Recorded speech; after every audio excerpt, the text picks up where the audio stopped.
Good morning. Good morning, Carrie. Hi, Olivia. How are you? I'm good. Thanks for the reminder that it's Zoom and not Teams today.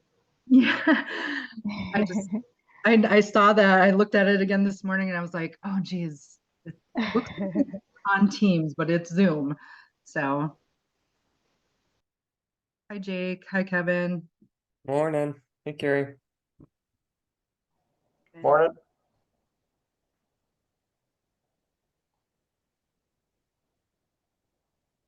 Well, happy Monday. Yeah, how's your weekend? Pretty busy. I worked my little hostessing job this weekend, so didn't really get a fun weekend. Oh, that's a bummer. But I was watching everybody else have fun.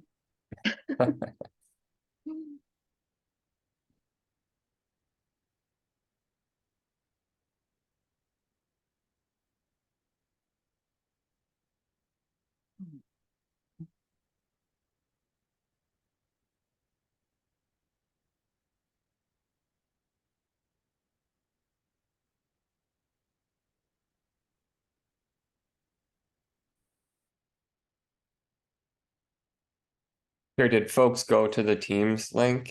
Was that an issue? Do you think I should go into that link and send people over here just in case? Yeah, maybe. I just noticed that the Teams link kind of looks more prominent than the Zoom. Yeah. So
Welcome everyone. Happy Monday. We're gonna give it a couple more minutes here and then pass it to Brandy for a welcome.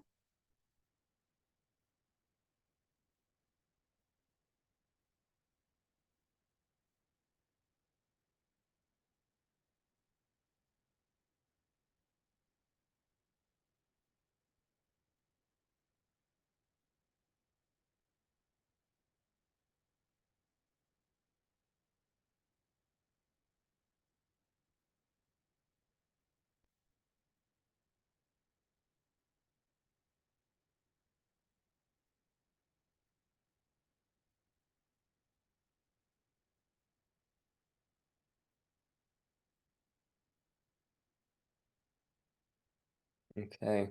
Brandy, you want to get us kicked off here? Fabulous. Hello, everyone. Thank you for joining. We want to kick this off. This is like MTERA's annual meeting. And I just want to thank everyone for joining us. And this year, you're going to see it's a little less flamboyant. It's a little less, it's just more informal, right? And it's just to get the information out to tribes in a timely manner. And we expect that the people will be joining throughout the day and going back and forth. So do feel like you can do that. You're not stuck here. We're not taking notes and making sure that, well, so and so didn't stay the whole day. So I want to make you comfortable with that, and I will have to do that myself. So just want to do that. But for those of you that don't know, MTERA is comprised of now 21 members. We've been really growing in the Midwest region, and so we're really excited for that, for all these tribes joining on, because we really want to see, you know, by joining together and using our collective ideas and engagement and networks for energy and just all around sustainability with this, that we're really trying to promote that management of and that sovereignty of energy on tribal lands.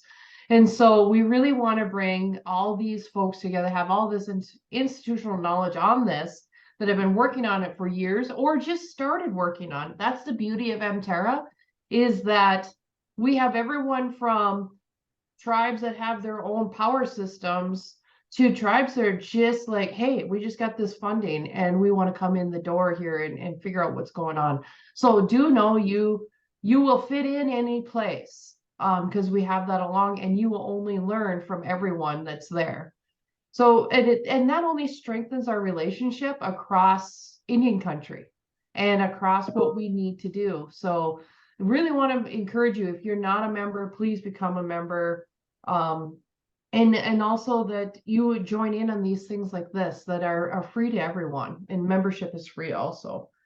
And so today is that option too, that this is that networking ability. This is that ability for every one of us to hear some information, you know, be able to look at the agenda list and have those contacts for folks that we may have contacts with, other like air quality or environmental or energy, but now we have them all together here in this big, you know, melting pot of tribes coming together to from different angles, from different departments. So really appreciate your time taken today just to slice out a bit of this. I understand if you got to leave, but if you could stay the whole day, that's bonus, because people worked really hard at getting this move forward. So, and with that, as Carrie comes onto the line, I will pass it off to Carrie and she'll finish kicking off our day. So thank you, everyone.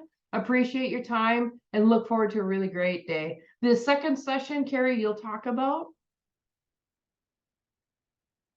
Good morning, everyone. Thanks, Brandy, that wonderful intro.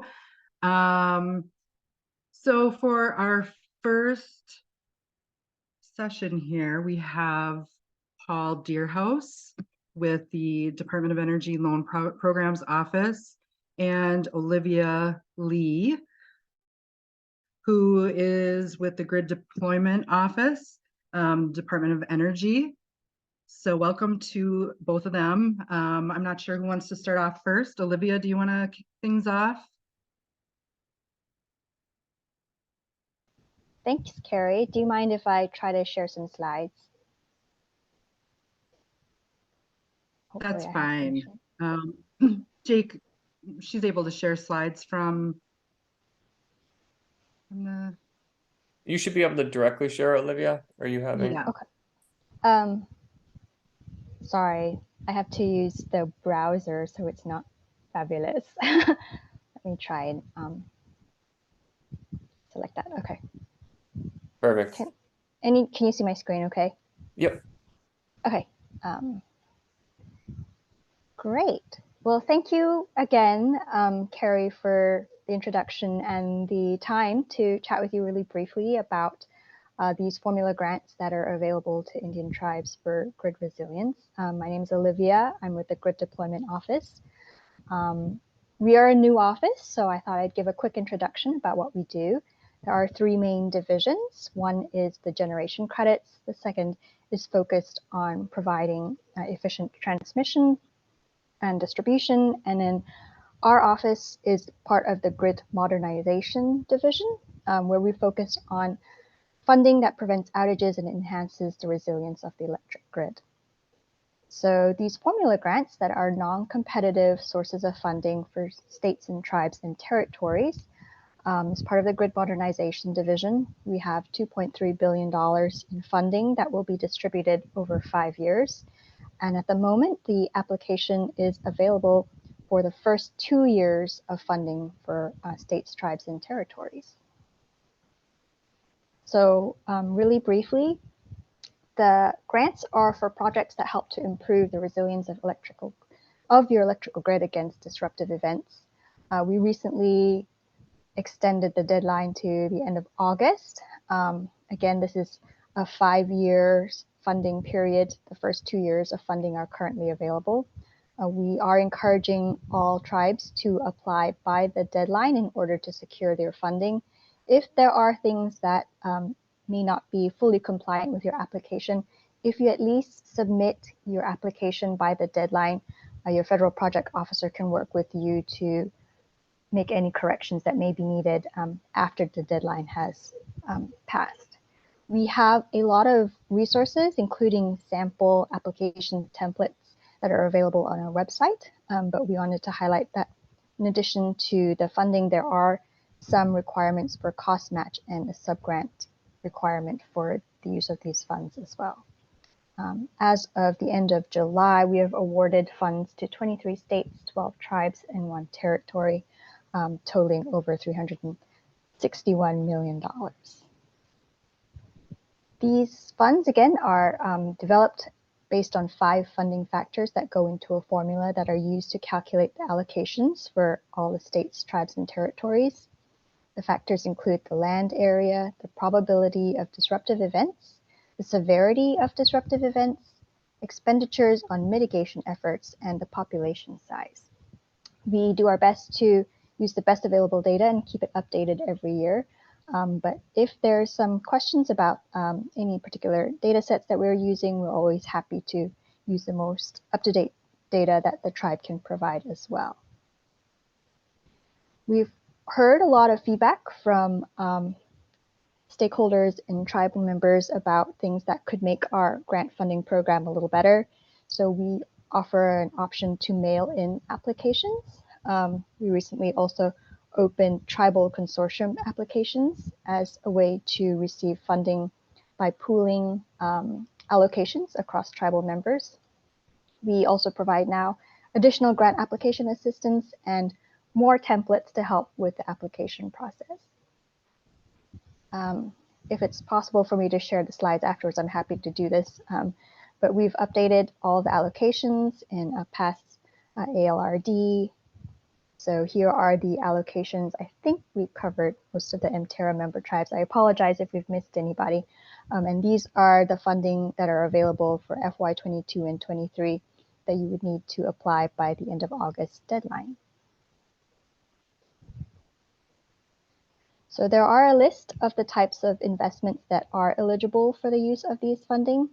I don't think I need to read them all here, but in general, they are for technologies and efforts such as vegetation management, You can even use them for modeling technologies, utility pole management, undergrounding of electrical equipment, types of activities that would help improve the resilience of your grid. The types of things that you cannot use funding for includes the construction of new electric generating facilities, large-scale battery storage facilities that are not being used to supply electricity when it's needed during a disruptive event, and any kind of cybersecurity measure. So the application itself is focused on the process and not on the projects. So that means you do not at this point need to identify the resilience projects that the funding will be used for. You're mostly there to describe the key objectives that drive what you are going to use your resilience investments for. Think about the types of sub-awardees that the funding will be used for, and then the process that you'll be using for selecting the eligible entities to carry out those projects. A key part of your application is conducting a public notice and hearing before the deadline.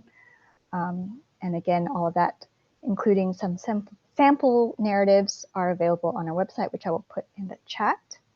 You also require a head of government letter to designate the sole entity within the state or Indian tribe to apply, receive, and administer the award. So finally, we again wanted to highlight that we want to make the process as easy as possible. So we have a recorded webinar that goes through all of the steps to complete an application. We have a few tribal application assistance partners that we have been working with to help tribes work through one-on-one the application process. Again, we have our email, and we're happy to schedule meetings one-on-one with tribal members if there is interest or need to support your application. So I'll put that there. Again, it's our website. My phone number is listed on there, and our office email account that is monitored to support any questions you might have. And with that, I will hopefully stop sharing. Thank you, Carrie. Thank you so much, Olivia, for all that information. Paul, you're up next. All righty, thank you. I hope everyone can hear me just fine.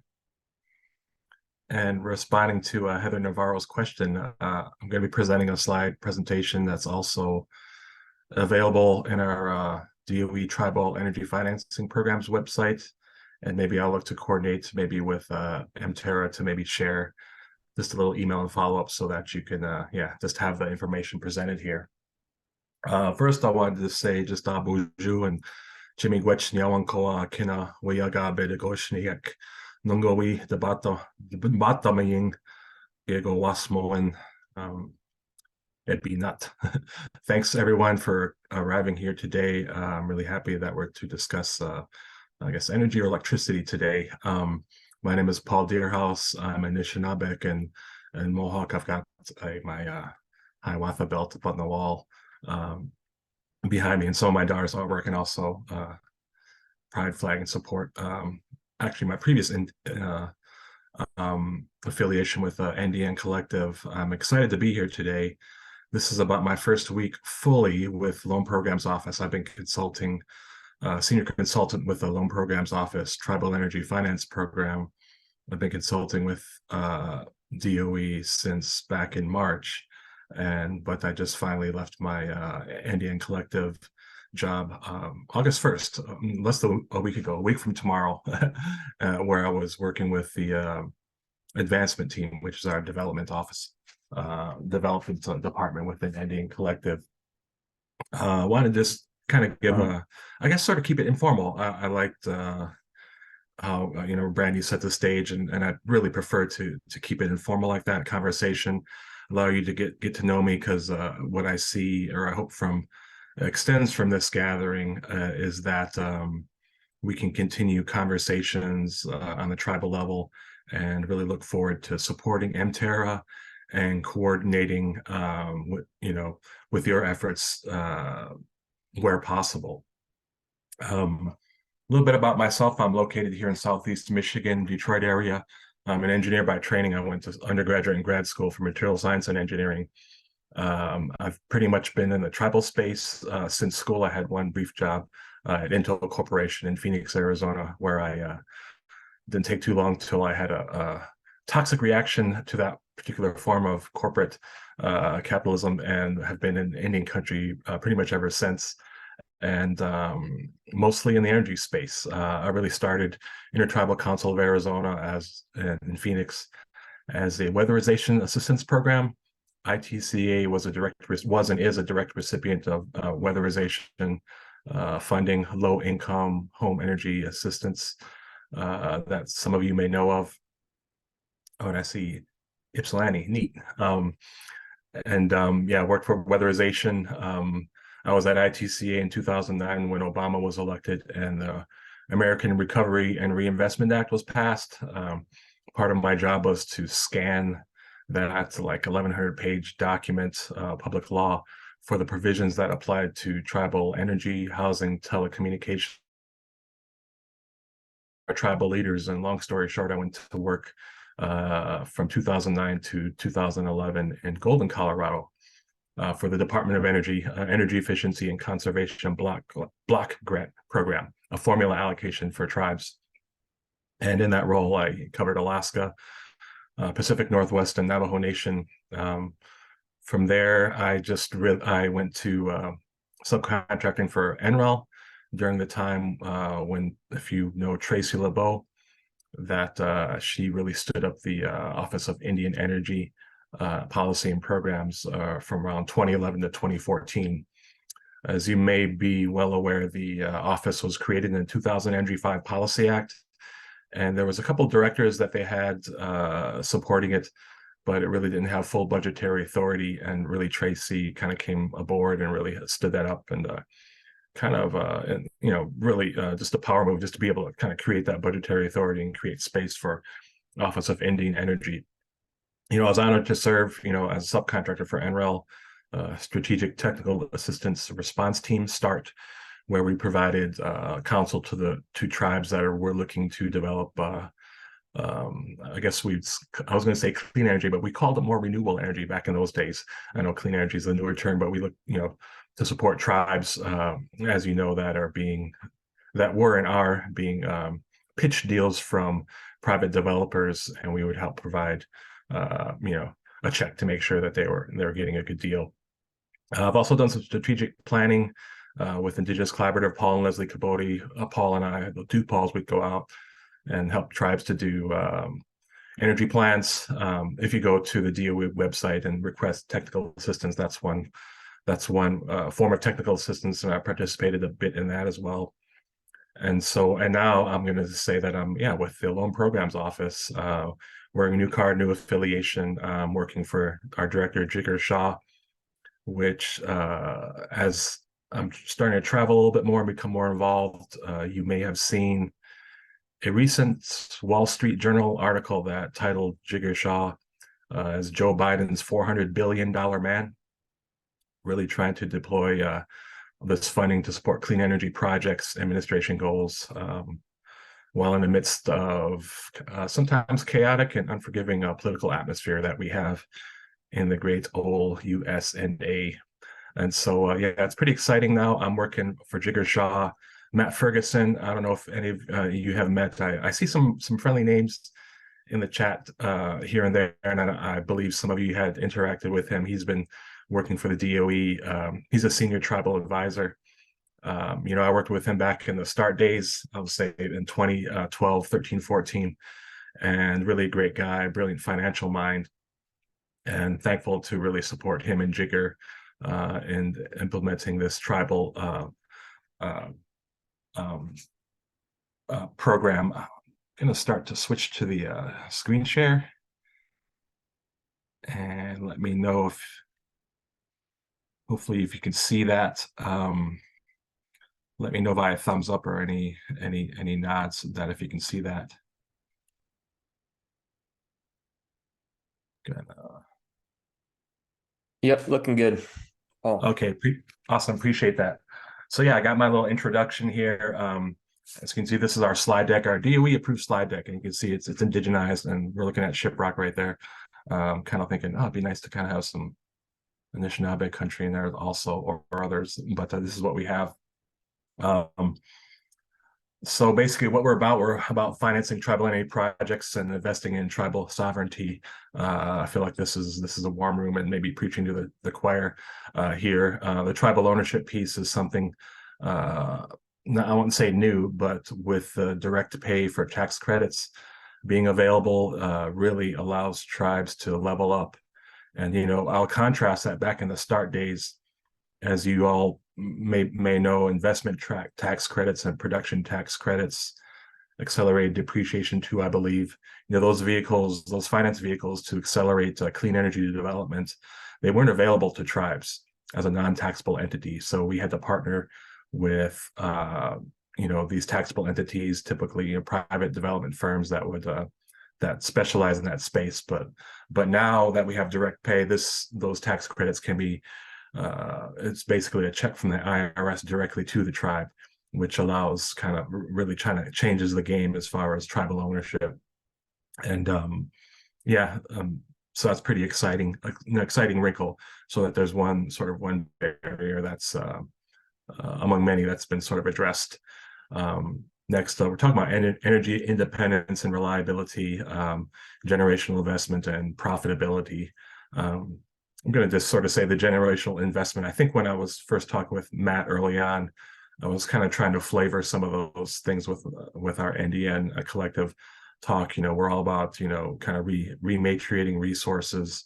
And just to step back a moment, one thing that we say in NDN, and I say it in DOE as well, so we should, recognize that the foundations of this economy and country really are based upon, stolen lands and stolen labor, right? And so if we're kind of look at it from that perspective, really our generational investment has been really, taken through many legal, I would say legal quote mechanisms, such as, the treaty making phase and really illegal activities and stolen lands, and really, so what looking through this program to really kind of rebuild that generational investment back to our communities. And I'm glad they modified to put some young ladies, which I believe will be, really the leaders of this next generation. Next up is, I won't read through these, just some energy technology samples. Basically, I'll say that Loan Programs Office, we are energy agnostic. And so any type of energy project, including even like resource refining and processing facilities, one thing, we wouldn't counsel a tribe to do, or supposed to counsel any tribe about what they should or should not do, but just to say, like, if you were a tribe or to, champion a coal project, it would be, to build a coal plant would be, the permitting phase, for example, would be very, very difficult. But in terms of like administration goals within Biden, of course, there's really geared towards clean energy goals in 2030 and 2050. Exact details I should know, note to self, but I just don't know at that time to say them. But those are some of the examples. And again, there's $20 billion designated for tribally owned entities. And here's a quick list of our must-haves. It's got to be a tribe or a tribal energy development organization. To my knowledge, still Red Lake in Minnesota was the first one, and like in May 2022, to get that TIDO certification through Indian Affairs. Another interesting wrinkle is the projects can be located on or off tribal land. One of our guiding stars is that it should be financially viable, and I'll get to that more later. That's kind of like a part two in our due diligence process. And the energy project itself is used as collateral, and the tribe is insulated, and that's just to kind of mitigate any concerns around limited waivers of sovereign immunity. And it also should be an investment in tribal energy resource products and services. Next up, LPO, really, I think this one should be more like slide 2 or 3, honestly. Loan Programs Office, we're like a public policy bank within the US DOE.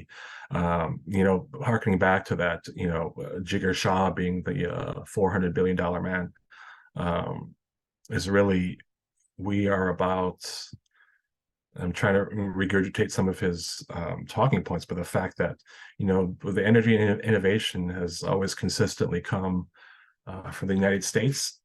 And it's really partly evidenced by the fact that the best and brightest of students from all over the world come to the US for our higher learning education institutes, undergraduate and graduate school especially. But within the last 40 years, really, the US has been, because capitalism, we've been comfortable just innovating, but shipping the high volume manufacturing overseas and turning the US to more of a service economy. And so really with the Inflation Reduction Act and bipartisan infrastructure law, we're looking more at kind of returning the manufacturing jobs and supply chain back home to the US, back to Turtle Island. And I'll say this too, I know just involvement with LPO, I've seen presentations, for example, in the solar sector, and I'll just say that like Asia, in particular China, has really, just such a overwhelming command of kind of the resources and supply chain. 90%, 94%, the modules, the cells, kind of all the critical minerals and materials.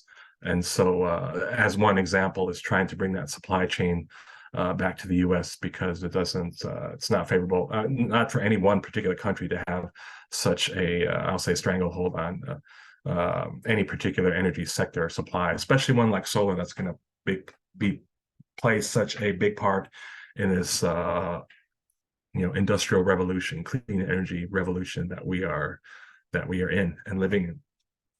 And so we're a public policy bank. We finance innovative clean energy, advanced transportation, tribal energy investments, services as a bridge to bankability. And that bridge to bankability, I'll just underscore that phrase again, is the fact that, as we're looking to bring manufacturing home to the US, really Jigger says the Goldman Sachses of the world are too lazy to do due diligence on innovative clean energy projects. And we're kind of like one that steps in to sort of facilitate that investment. And one of the signature loans I think we always talk about 10 years ago was to $450 million to Elon Musk and Tesla, which really kind of helped seed and create a electric vehicle market in the US. And so I feel like we're at that place now where, we're trying to kind of bring that supply chain for clean energy back to the US. I'll also say this is that, and again, just stealing Jigger's talking points, because he's so a great communicator about it, is that, as mentioned, the US has been comfortable in really shipping over all the manufacturing overseas. And we're now in a little bit of a state of a muscle atrophy and trying to flex again our ability to bring manufacturing back home. And so I'm checking the clock around 10:30. I'm trying to go through this kind of quick, and being well aware that I'm a talking head from the government and really speeding through things. But I'll just say miigwech for your attention. Here again, in the interest of preaching again more further to the choir, why to invest in energy. We can strengthen tribal sovereignty and revitalize our tribe's economy. Infrastructure projects, land and natural resource investment, strategic energy partner, utility authorities, etc. I'll just say this for myself as a non-finance person. I sort of know enough of the talk just to be dangerous, but I'll say that one of the reasons I really joined the effort is with Matt Ferguson in particular, and Jigger Shaw, being non-natives themselves, but sort of East Indian, that they really see tribes and really have their tribal best interests at heart. I think we have a really great opportunity here to advance the program. I'll say, I wanted to bring it up, but I was thinking of the Senate Committee on Indian Affairs hearing back in February of this year, where the DOE was really taken to task severely by Senator Schatz from Hawaii and Senator Murkowski from Alaska over the Department of Energy's failings in supporting tribal energy sovereignty. There have been no loans to through the Department of Energy's Loan Programs Office. The office LPO was created also in the 2005 Energy Policy Act, and the tribal finance portion was only launched in 2017 during the Trump years, and so there's like kind of a 10-12 year lapse in really supporting tribal energy. I think many on the call would not be surprised to know that just a non-tribal program, Title 17, was basically cut and pasted to launch as a first initial tribal solicitation, which has many issues with that, and very offensive, honestly, I would say. But tribal communities, I think we aren't surprised, being included last, and then having tools that don't really fit our needs. But connecting again to the moment in time right now with Jigger, Sean, Matt Ferguson, I think we have a team that is very well aware that the tax code and all these programs are basically have been an instrument to separate tribes from our sources of power, the land and natural resources, and keep us with a pittance of royalties, and really has been used to kind of subjugate. And so I feel like it's kind of a unique opportunity where the director, Jigger, he'll call out tribal bigotry in a meeting. I just want to throw that out there. I've been in meetings at LPO where we're looking at tribal deals and talking about tribal projects and or tribes in general, and the career federal employees that are within DOE and the Loan Programs Office do not have a deep amount of experience with tribes and understanding, and because of that, they come across a bit conservative, I would say, not politically, but just meaning like they're very risk averse, just in general, because the Loan Programs Office is we're investing taxpayer funds, and we want to make sure there's a return on investment and protect that. But and so I've observed that dynamic, and I've heard our director Jigger Shaw call that.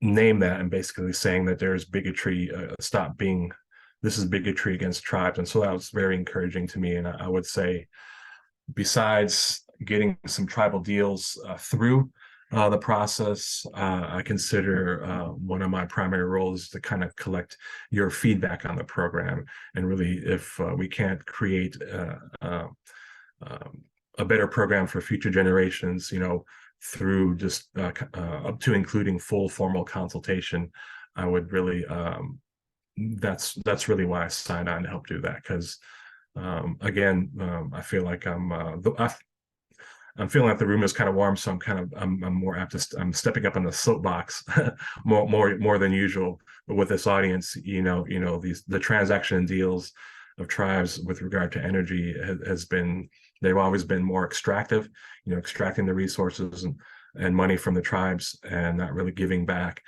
And so I see that, and I know that Jigger and Matt see that as well. So I just want to, underscore that. And as we maybe break off into individual discussions about your tribe and tribal deals in particular, or even tribal consortia or other efforts that MTERA may be participating in, I look forward to always kind of keep that lens on, those goggles, and not lose sight of besides individual deals, but to really help improve the program.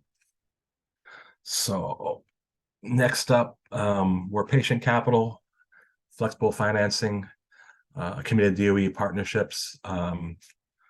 Just stepping back, the Greater Loan Programs Office, we have it's large deals, like I mentioned, Tesla, and the deals tend to be large just to make the juice worth the squeeze, is how LPO tends to say it. And so any deal that the tribe is pursuing, I've been just sort of thinking out loud, and as we're practicing now, we're basically getting to around 100 million-ish type dollar range or less, even to it being worth your efforts. We have an extensive process, due diligence. It's right here, the process, pre-application process, which would be kind of Zoom and Teams calls I could have with individual tribes. And we have a part one, which is about the eligibility. Part two is a financial viability, and the due diligence process is really the involved process that can take, weeks or months or a year, just as we do, legal studies, regulatory, NEPA, all the ones listed. I'll just say that it can be a heavy lift, but I believe it's really important for me personally. I would look forward to talking with each tribe individually about your particular situation. put a little asterisk there that anything that we share is it's unclassified confidential information. I haven't signed any particular non-disclosure agreements with tribes as we talk deals, but we're all information that you share regarding your particular projects are treated as such. Here's our team. I'm over on the right. I'm covering the Midwest, Great Plains, Rocky Mountain, and Northwest regions. Midwest being kind of parallel the BIA regions, Michigan, Wisconsin, and Minnesota. Contact information is here. I look forward to getting information to you through electronic means. I'm checking the timing in about 20 minutes till. Kind of leave it there open for questions, but really just thank you, MTERA, for this opportunity. I first went to the Tribal Energy Equity Summit there in Minneapolis in late May, and I see some of the folks on here. I got to talk with Mike from Oneida and a couple other folks. Can't remember the gentleman from Fond du Lac, but Bruno. Bruno. Exactly. Had a great conversation. Good to see you on here, Mike. And as I start to circulate throughout the region, look forward to partnering and having conversations with each of you. I see Jackie Dionan from Minnesota was in there a couple of weeks ago, and I'll be on most of the day today, all of the day today, really to meet the other folks throughout the state. And please reach out if you have any questions, and look forward to partnering with you. And as always, available to answer any questions. But I'll check there. And there's interest of time, and miigwech niawa. Miigwech, Paul. That was wonderful. Thank you both, Olivia and Paul, for your presentations. We just wanted to leave a few minutes open in case anybody has any questions. Anybody have questions for Paul or Olivia?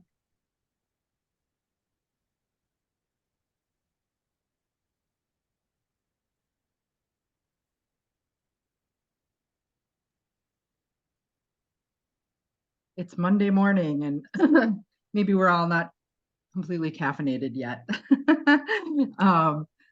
So let's see here. I have a question. So this one's for Paul. So we chat a little bit up in St. Paul. So appreciate the conversation. Just a matter of contacting you directly to get some a deeper dive into the loan program office and how we can go about participating. Yeah, that's right, Mike. For yourself or any others, feel free to reach out and contact me directly. Typically what we do, we'll have a series of introductory meetings about really connecting to tribal goals and energy vision, and just really seeing how we can support you all. But just reach out directly to me. Thank you. Paul, thanks for the presentation and information, and really looking forward to collaborating with you in the region. I guess my question is kind of, what does the LPO office kind of recommend in terms of timing of when to engage, especially for large scale projects where, we're just seeing the transmission interconnection process being the real kind of critical path, brutal, time suck. Where relative to that do you guys typically recommend? Like, do you, is it really a tribe needs to have that interconnection approval in hand, or do you guys provide value during that, what can be 3-year waiting period from when you submit your application to get that approval? Can you talk to that a little bit? Yeah, great question, Jake. Thanks, and look forward to working with you here on out as well. I think maybe we had some light interaction in the past, but looking forward to kind of deepening the engagement. Yeah, really great question. We've seen kind of both ends. We've seen some tribes come to us that have kind of been in dialogue with a utility partner within the state or in the region, and as such have kind of like an access to that to the queue, that on-ramp to the queue for that process. Mm-hmm. But I would say don't let that discourage you if you don't have that in hand, just because it always helps to sort of have that the discussions kicked off sooner rather than later. Even for these large $1 billion dollar deals and LPO funds, these the engagements can last years, they'll say, and which I think sounds intimidating, but at the same time, it's sort of it sounds better than saying, well, you got this 3-month window, right, to get in there, which practically, right, when you're working with Q, those it can become that critical, those time sensitive elements. But the sooner you can kind of get like in dialogue, and we're I'll just say this, we have a big focus on this kind of really cataloging and just through our CRM, and thanks MTERA for having this on Zoom. I'll just say that we use all the Microsoft tools within DOE, which so as such we use Dynamics for our CRM just to document where we're at. But if once we kind of get that established in there, then it's not you're on our radar basically. And so if you don't even have like interconnection agreement or kind of that on-ramp really like in hand, just sort of having that kind of communicated lets us know, like because I'll share this without kind of divulging projects. You can imagine, out of all the federally recognized tribes in the country, there's a certain percentage that might be close to shovel ready, and then there's a bigger group, right, that have an idea or concept but it hasn't been fully fleshed out. And just tipping my hat to what I said earlier is the fact that I would consider the middle, the bulk, and I don't want to say guess what percentage, but I would say majority aren't right at that shovel ready phase for sure. I would certainly consider my mission not to allow those projects to fall off the radar within DOE's machinery and desire to get to process transactions. I feel like it's more of my job to work with that big majority middle tier that maybe do not have a interconnection agreement or kind of good insight into the queue process, because walking through that with you and helping is going to tell a story that I believe can be used to improve the future iterations of the program.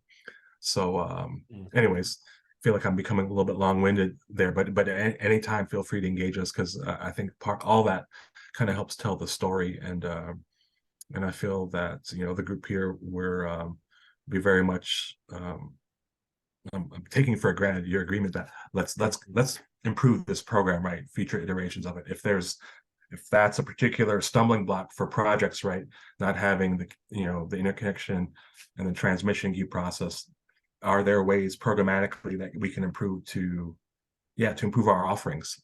So I'll check there, but thanks, Jake. Yeah, no, that makes complete sense. I mean, it sounds like you're recognizing there's only so much you can do in that waiting period, but it sounds like the relationship and starting conversations even without that interconnection approval in hand is what your office is kind of looking for. And then so I guess the other kind of question of when should tribes engage, so on big projects, earlier the better, but there's only, obviously you're not going to get to financial closing until that interconnection approval is in hand. I guess I'm now thinking just about smaller projects, so where you don't need the transmission interconnection. Does the LPO have statements about kind of a minimum project size in terms of dollars that would make sense to engage with your organization from a loan standpoint? Have you guys talked through that at all? Yeah, another good question. I sort of mentioned it, and then I kind of stumbled upon it because I was saying, our average loan size is around close to $1 billion, but yet, $100 million, I'm saying $50 million. If you're looking for these, that's sort of appears to be the range of tribes that are coming to take a nibble with us on our programmatic offerings. And I'll say that I do detect a little bit of tribes are hesitant to interact with LPO. Feel part of that, in my own reading, is that they want to make sure that we've got all the ducks in a row before they engage the DOE. And another and just informally too is I've worn many different caps within DOE, and I've got to say the people who kind of know me a long time is, oh, Paul, it's great you're helping LPO. What are you guys doing over there? There's a little bit of suspicion about LPO's offerings. And if you hadn't seen, the Senate Committee on Indian Affairs hearing, Senator Schatz really took a hard line against DOE's failings in providing loan programs office funding. So that provides like a lot of momentum, I guess, within LPO to let's get tribal deals moving. And so I feel like there's like, and I know there are teams of us that are willing to engage the tribe anywhere, like along the process, no matter where you are along the process and no matter the size. And so that's kind of some of the context of it. And, myself being one of the frontline people. So, yeah, at any time and any size, but, that 50 million seems to be kind of the range.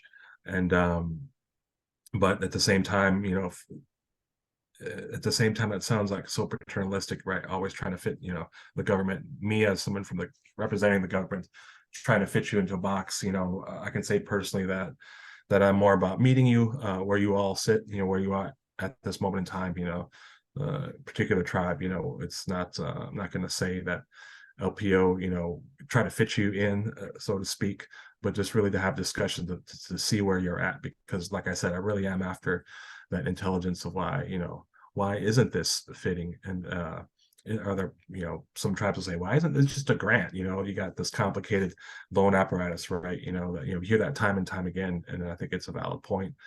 And especially given the fact, like I said, what is this country built on? So it's just kind of really connecting to the kind of those bigger policy points too as well. I don't want to lose sight of that in the midst of processing transactions, right? Which we know how that story has gone historically, right? So anyways, just trying to sprinkle a lot of those things in, and look forward to kind of really gathering each, individual.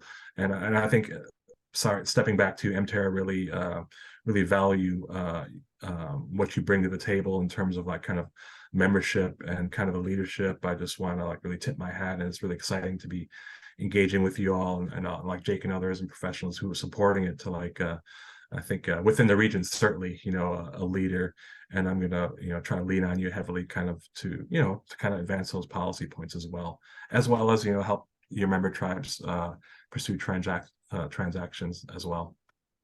Thanks. Thanks, Paul. So MTERA member tribes, any questions for Olivia, or has everyone got their application in already?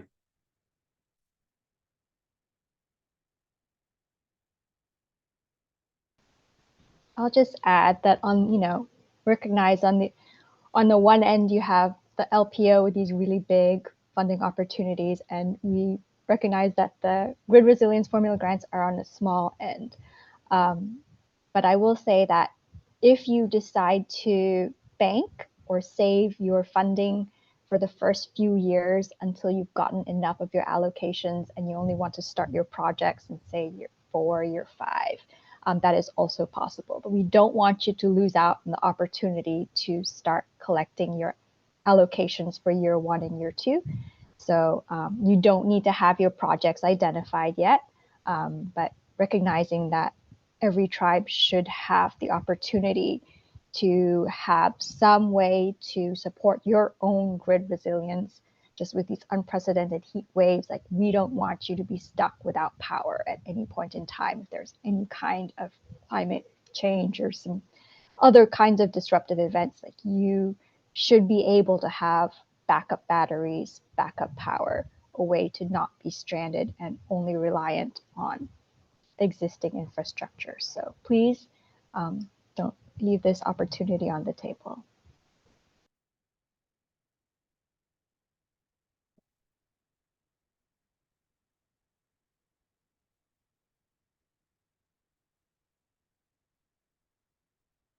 What do you say, Carrie?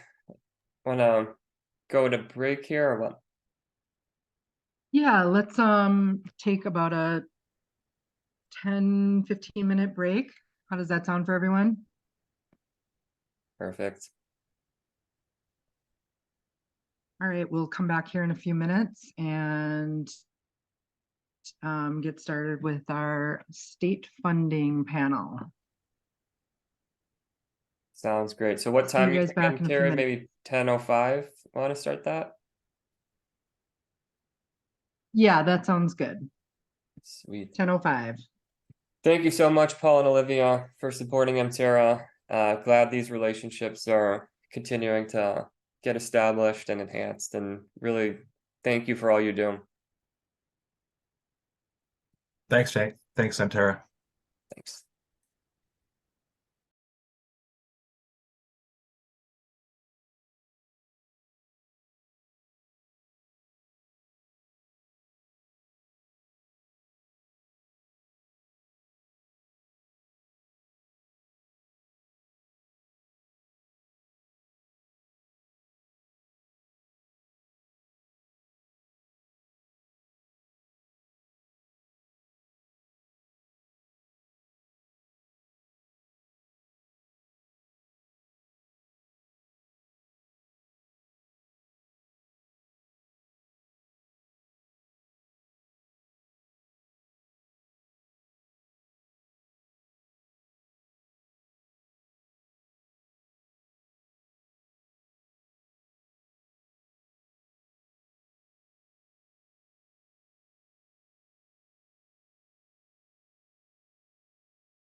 Hi, everyone. Welcome back. We're just coming off a little break in case you missed our first session.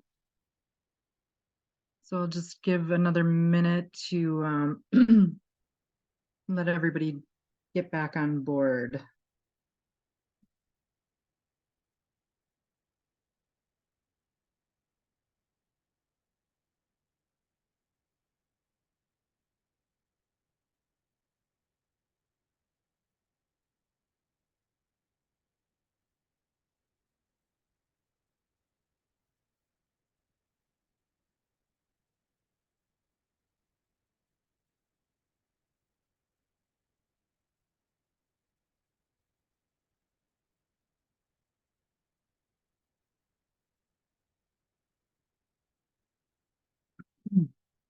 Okay, I think we'll get started with our next panel.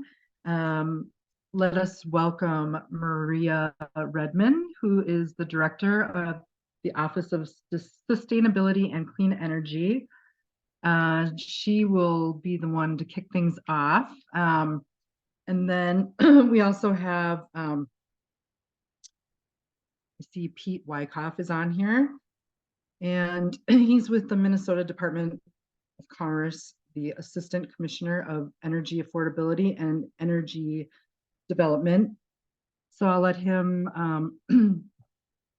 join on after Maria starts things off.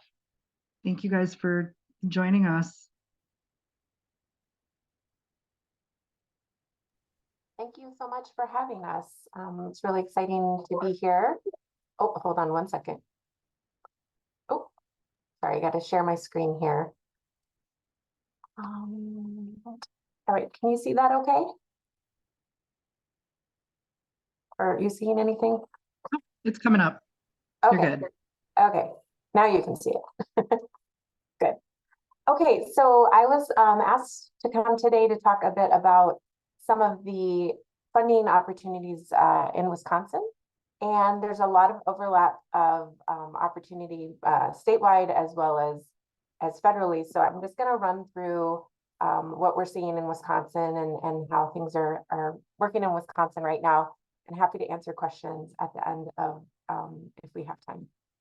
So just an overview of the Office of Sustainability and Clean Energy for those who aren't familiar with the office. The office was created via an executive order number 38, and we really lead the state in addressing the effects of climate change through different programs and policies that support the use of clean energy and technology, clean energy resources and technology.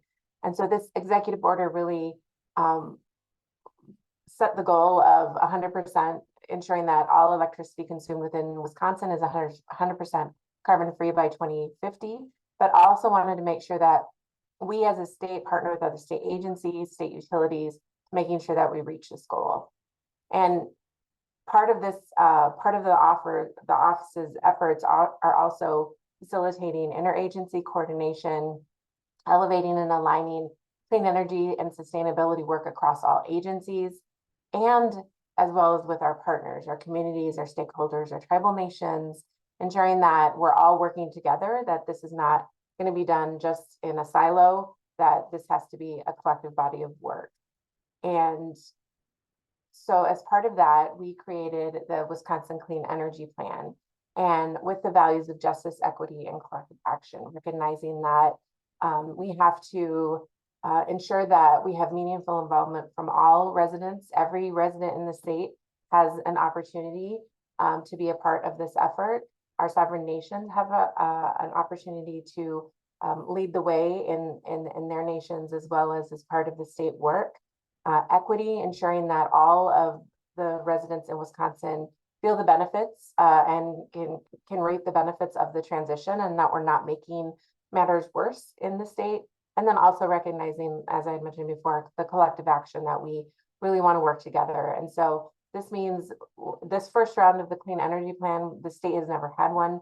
We identified 4 areas that were really important for us to work on that transition, and that's accelerate clean energy technology deployment, maximizing energy efficiency, modernizing buildings and industry, and innovating in transportation.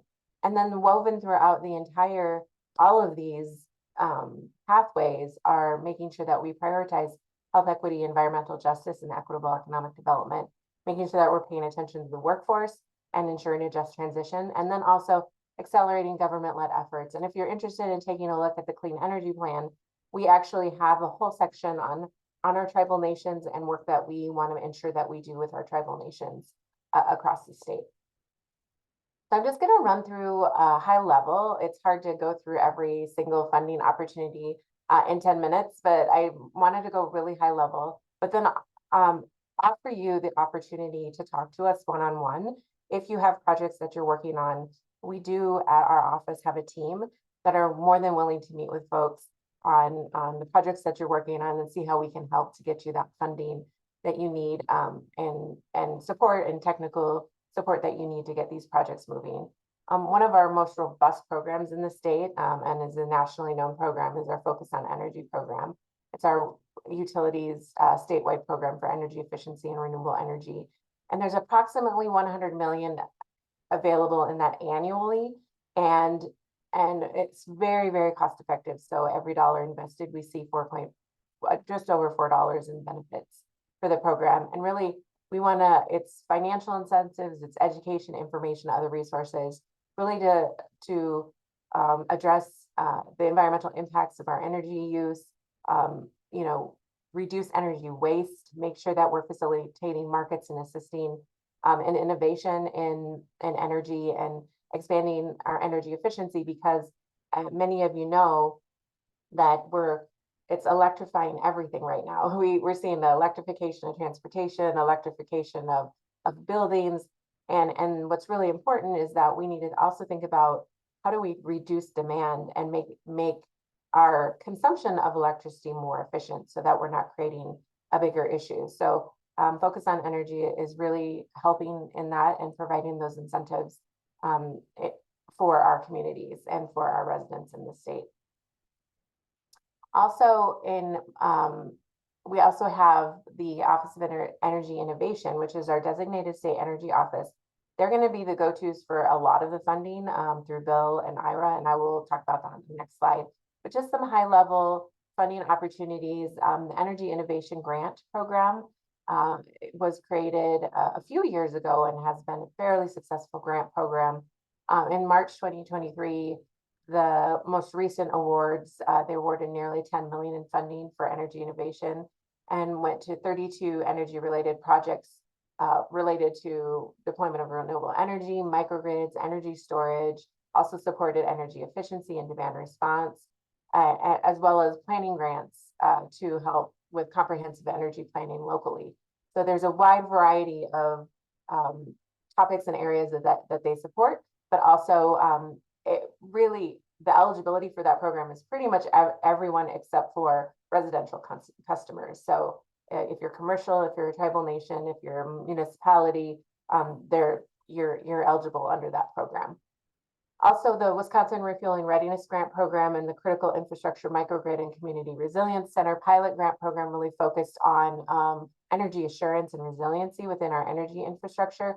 Both of those programs don't have open application processes right now, but I do believe that they will be having some soon. I put the links in here for all the programs because these are at the Public Service Commission. There's dockets that you can follow and get updates on any of these programs. So I just put the link in there for you so that you can see the summary of the programs, but also if you're interested in following those dockets, you can sign up and start following along with those dockets. Additionally, the Office of Energy Innovation has a state energy program, and that is also a very flexible program that provides a wide variety of support for lots of sectors, building, transportation. It depends on what the state energy program or the state energy office kind of allocates that funding for. Through the bipartisan infrastructure law, what that office would typically get got bumped up to a significant amount, which is 7.8 million. So they will have that to work with over the next few years. Also listed out the different IRA and bill programs that our state energy office will be leading on, and they will be the main contact for it. But you can certainly reach out to me. I work very closely with the state energy office. So if you have any specific questions or anything like that, please let me know. but all of the energy efficiency related programs, the contractor training grants, the grid resilience program, all of those programs are going to be generally the starting point is the Office of Energy Innovation, but I know that they're looking to partner with other entities. For example, for the first two programs, they're the homes and MTERA program. They're looking to work with Focus on Energy and use the infrastructure through that program to help deploy those dollars efficiently. So it's super exciting that we have that program to be able to do that, and that we're not starting from scratch. So all of those programs will be available soon. Also, the governor recently announced the Green Ribbon Commission on Clean Energy and Environmental Innovation. And this is really in response to the Greenhouse Gas Reduction Fund, the federal funding that will be coming from the Inflation Reduction Act, and other financing mechanisms that we see as basically establishing what folks are calling a green bank, or we want to see it as being a place for innovation and deployment of and acceleration of deployment of energy projects throughout the state. And so there are 19 commissioners on this commission. We held our first meeting on Friday of last week. The first part of that meeting is available on Wisconsin Eye if anyone wants to go take a look at it. But basically, we're really setting up the framework for being able to bring in and capitalize on dollars to be able to bring capital to projects and do it efficiently. And so stay tuned on that. We will be having consultation with tribal nations.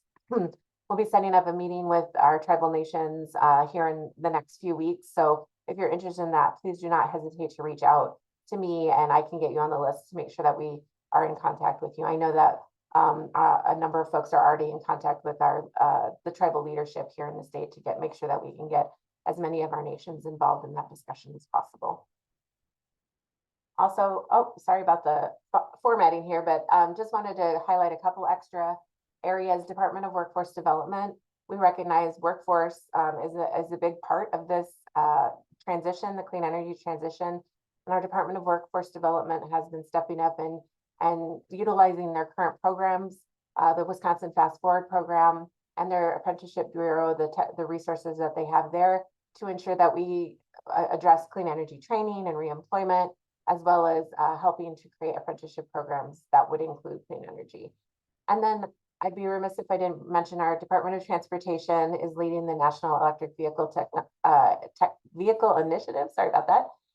$78.5 million to build out electric vehicle infrastructure throughout Wisconsin, and they recently just submitted their second submission for plans for deployment of infrastructure, but would highly encourage folks on this call to get engaged in that process as well. If you aren't already engaged, let me know. I am happy to connect you with the right person in Department of Transportation. That's my role. I am happy to be serve that connect for you.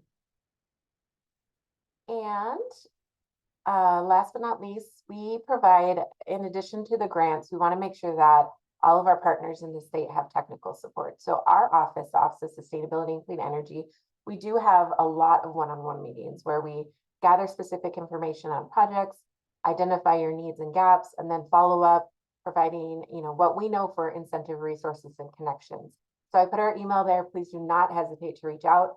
Also listed a couple other resources. The Office of Rural Prosperity and the Office of Energy Innovation have a ton of resources and want to be able to provide that support to you as well, because we recognize there's a lot of work that needs to be put into gathering this funding. So we want to be there for you to make sure that we get as much of that funding to Wisconsin as possible. I know we have Michigan and Minnesota as well so I'll also say to the region as possible.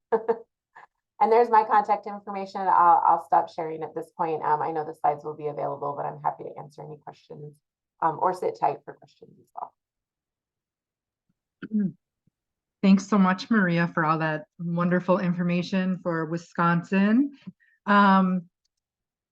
We'll reserve some time towards the end of the session here for any questions that you might have for Maria. Unfortunately, we don't have Corey Connolly able to join us today from Michigan, but We do have John Kelly and Pete Wyckoff from Minnesota.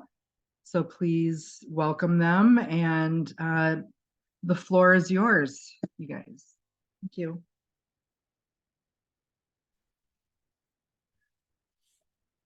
I have the distinct pleasure and privilege to work with Dr. Pete Wyckoff, our Assistant Commissioner for Federal Programs.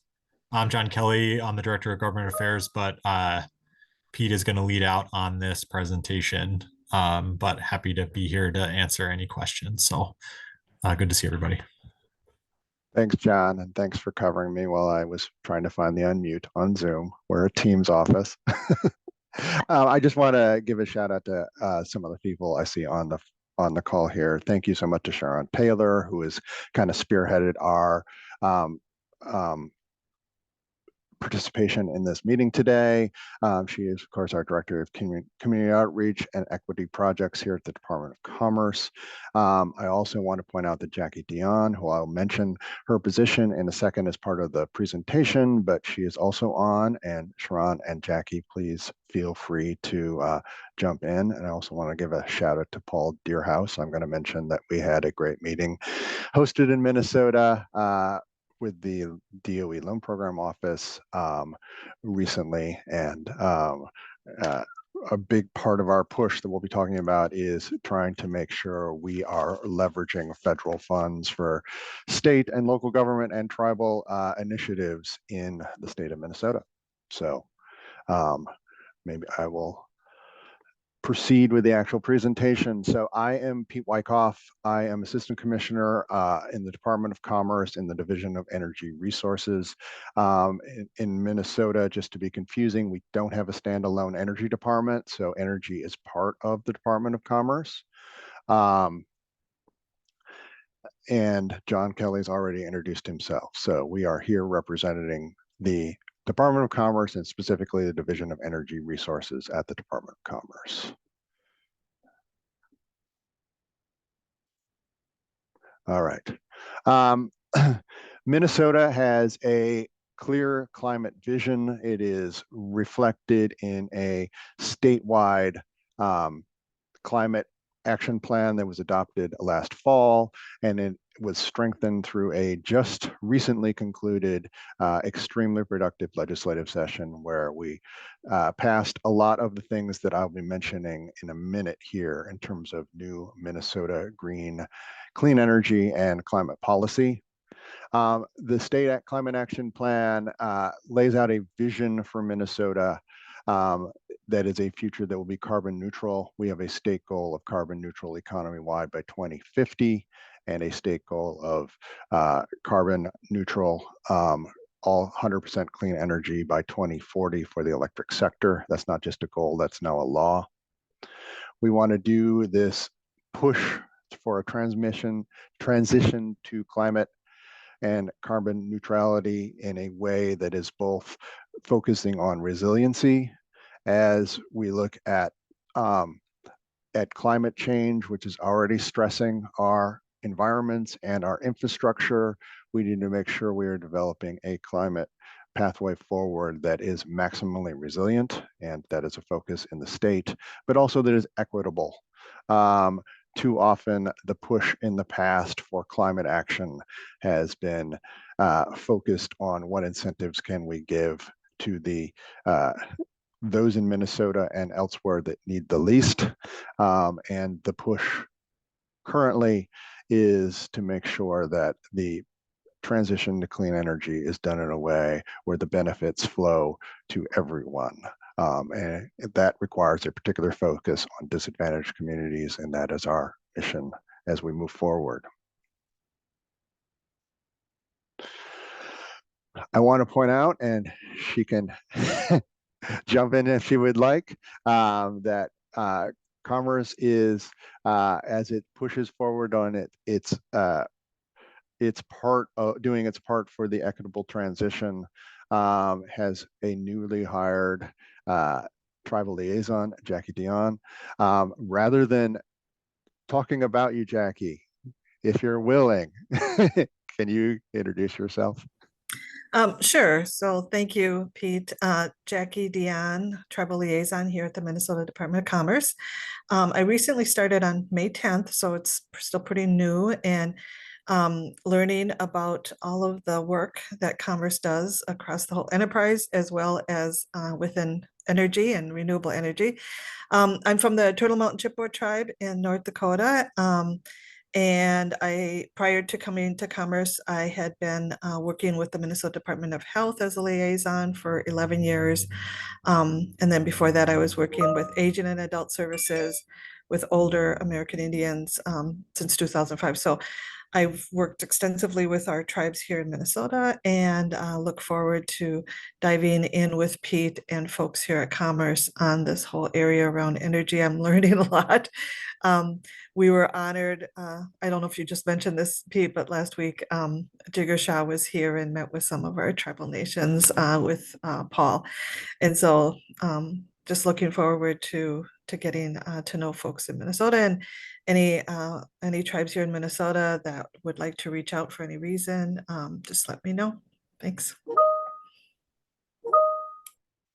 And I will come back to that. Paul, were you coming on camera to say something? Please feel free to Yeah, jump in. I guess Yeah. just to say hi, Jackie, and you too, Pete, just and really thank you for your time here, and just for all your help in really convening the tribes in Minnesota. It's really a unique situation with states and tribes in dialogue, and so I'm really thankful for that. Thankful for that, and looking forward to working with you. Thanks. Awesome. Thank you, Paul.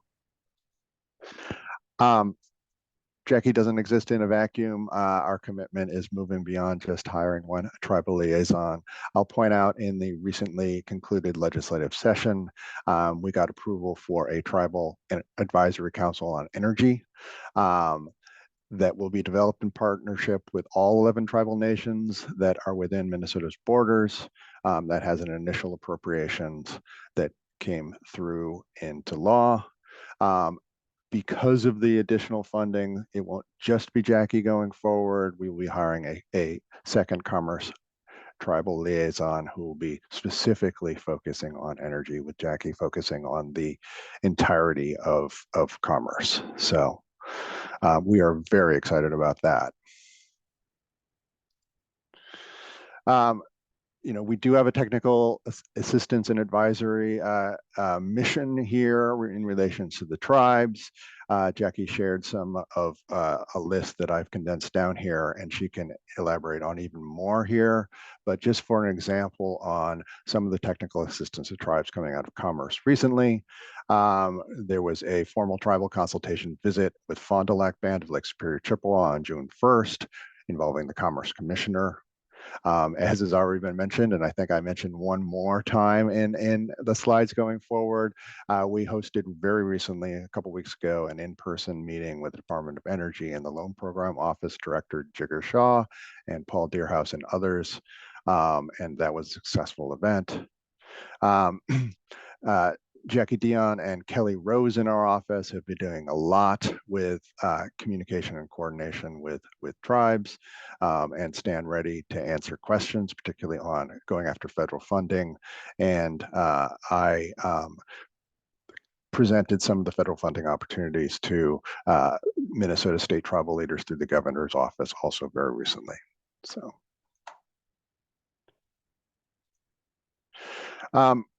John can jump in if he wants, but I don't intend for you to read this.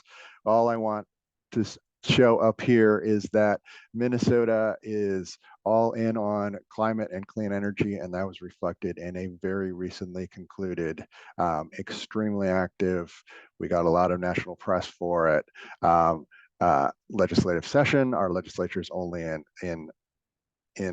session the first part of the year, but they did a lot, and that is leaving Minnesota Department of Commerce Energy Division with a lot to do. We have, depending on how you count it, 31 new energy programs to stand up, most of which will have some sort of opportunity for participation by tribes. We have that building on an existing program base here in Commerce that is built on energy assistance and weatherization and a thriving Office of Energy Affordability. And then we have also reporting to me a energy development office that includes things like our solar programs and our EV programs and other opportunities. Yeah, I could just tag in on that just briefly and just say that this was a lot of times in legislative sessions, the words historic are bandied around. This was a historic legislative session in Minnesota, not only in the sheer scope of the programs. You saw the list. I jokingly referred to it as the list in Star Wars that scrolls past the screen. But it is also the way in which these programs were developed. There's a lot of focus on equity. We built into the State Competitiveness Fund, which is a $190 million program that Pete, I'm sure will touch on, to help leverage those funds, but also the bill language reflected input from our Community Energy Collaborative and that very long list of energy proposals. There's a lot of targeting. And I will also note, while there are a lot of new programs, as Pete mentioned, one of the largest investments this legislative session in the Energy Omnibus Bill was to the weatherization and pre-weatherization program. So there's still, while these new programs are kind of, exciting and buzzy, we're still very much putting some real state resources on top of the very significant investments in the infrastructure bill and the Inflation Reduction Act in terms of weatherizing homes. And it's really exciting stuff. So just jump in there and it's been great. I also will note that the Tribal Advocacy Council on Energy is something that it took 4 sessions to get done, but we are so glad to finally have gotten that done. And we think that's going to be a game changer for our tribal nations here in Minnesota. So stop there and turn it back to Pete. Thanks, John. 2 programs I'll point out among the many that John and company helped us get through in the legislative session are 2 very large programs actually aimed at leveraging federal funds. So that's a big push within the state of Minnesota and the Department of Commerce. We have a $190 million new program called the State Competitiveness Fund. And I'll linger here for a second. So that new program is broken down into various parts. We will be rolling them out one at a time. The first part is actually for building up grant capacity within the state of Minnesota, both within tribal nations and other parts of the state. And look for those in the next few months. We will be offering technical assistance grants. As is highlighted on this slide, tribal governments are included as eligible entities for these technical assistance grants aimed at developing grant capacity within different parts of Minnesota. That leads up to the second thing that we'll roll out, which is a $100 million fund to offer cost share and grant support to those going after federal grants. Within that $100 million pool, there is a hierarchy of priorities for funding. The first is state agencies themselves, but the second is any political subdivision within Minnesota or a tribal government. So of the 6 funding hierarchies for that $100 million pot, obviously we hope to get a bunch of support out to tribes. The third thing I'll mention is that we also have a $75 million pool as part of this that will be rolling out as the part 3 of the State Competitiveness Fund, and that will be going towards matching funds to incentivize use of federal tax credits and federal loans. And I know we are running way over our time, so I will just quickly say we have another new program that is aimed at supporting going after federal monies, and that is a state green bank that is just starting up. It is being launched by Commerce and will be an independent entity. And the goal of State Competitiveness Fund and the green bank are going to be to, first and foremost, leverage grabbing a whole bunch of federal resources for use by all Minnesota entities, including tribes. And we are committed to working with our federal partners and other state agencies to make sure that we go after this funding, most of which is coming from the Inflation Reduction Act, which has billions in loans or grants available, but also many billions in clean energy loans, including to tribal nations, and many billions of dollars potentially in tax credits also going to tribal nations.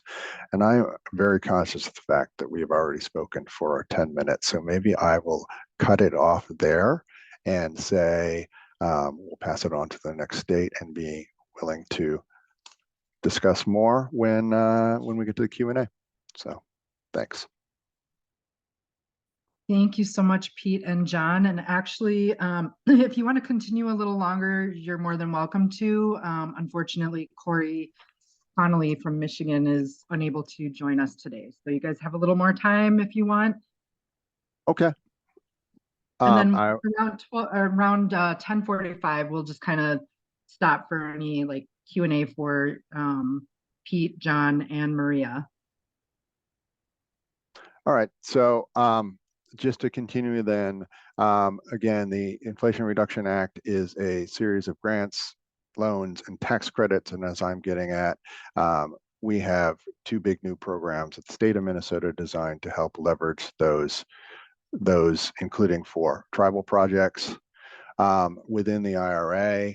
And I think you might be getting a full federal rundown. There are a bunch of different grant programs that will be rolling out aimed at tribal nations. Minnesota tribal units, we will be able to support, hopefully, until the funding runs out, as much as we can in terms of matching funds to AIM going after those federal grants.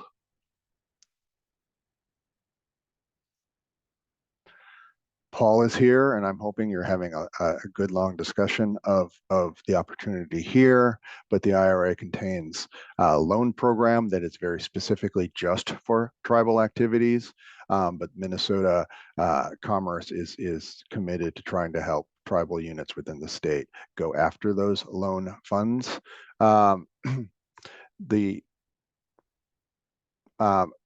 The program Paul represents, I just want to back up as to what an amazing opportunity that is. Until fairly recently, I worked for Minnesota Senator Tina Smith, so I was in Washington when these programs were being put together and launched. And I just want to make sure everybody is fully aware that there's $20 billion in funding through the Inflation Reduction Act in terms of loans that can come from the Department of Energy. So please get to know Paul Deerhaus and his colleagues, because we need to see that money and are eager to see that money flowing to tribes everywhere. Obviously, we have a little bias towards projects in Minnesota. And then the word we are trying to get out and around is that there are also tremendous opportunities for tribes to take advantage of federal clean energy tax incentives. This is new because for the first time, the tax incentives are available as what's called a direct pay option, so to non-tax paying entities. So right now, with the new program rolling out and the guidance from the IRS isn't finalized, a lot of entities that never saw themselves probably as, hey, tax incentives are for me, should be looking hard at these federal tax incentives. That includes states themselves, cities, counties, townships, tribal nations, any nonprofit, faith communities, and other non-tax paying entities. Within the tax incentives, and I'm hoping you guys are getting more of a federal incentive introduction, but I'll point out that there are specifically bonuses to these tax credits, particularly the low-income communities bonus that has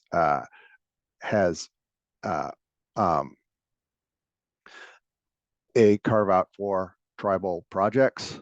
There's a 10% boost for energy projects that are located on tribal land in terms of the value of the tax incentives. And there's potentially a 20% boost for tribally designated housing units that are adding clean energy or energy efficiency. And that is all I had. So happy to have me or anybody else from our delegation, because we're on Enforce and from Minnesota, answer questions. And I can stop sharing. Thank you so much for all that wonderful information. Does anybody have any questions? Actually, I did. I could jump in, Carrie.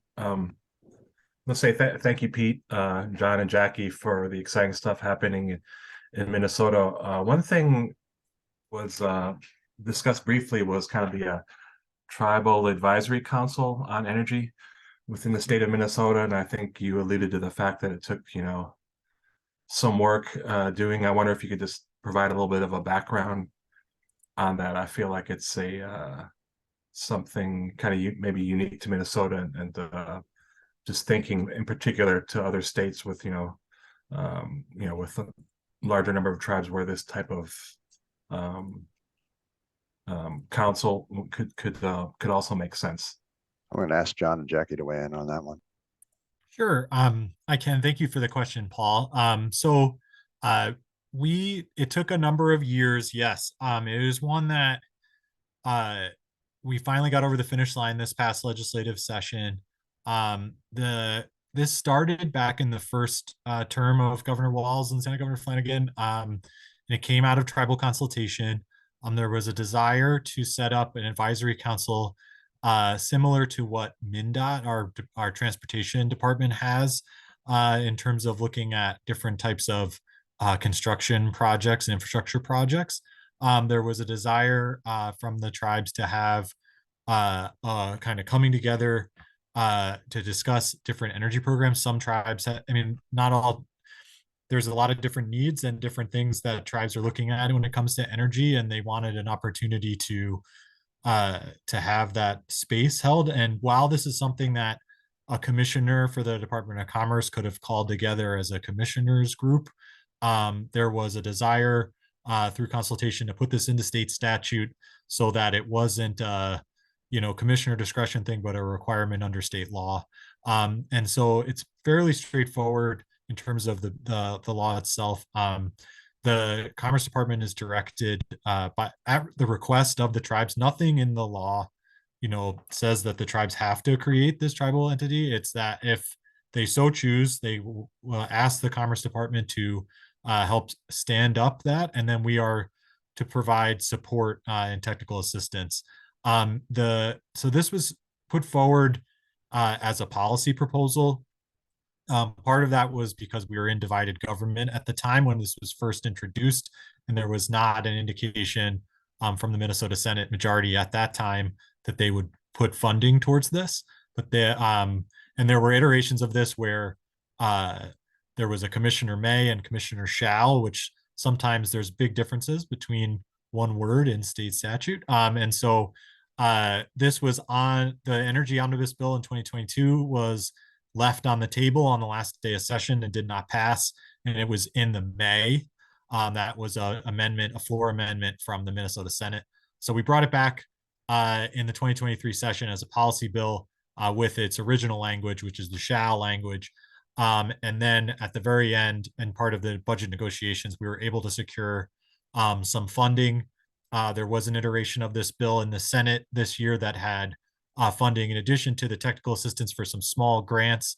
Those grants would have gone to a lot of the planning work that goes into doing a large project.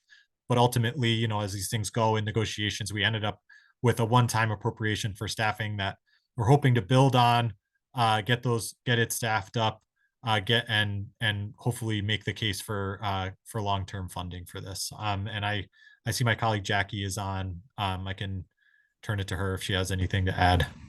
Yeah, just a couple things. The committee, the council does not exist today.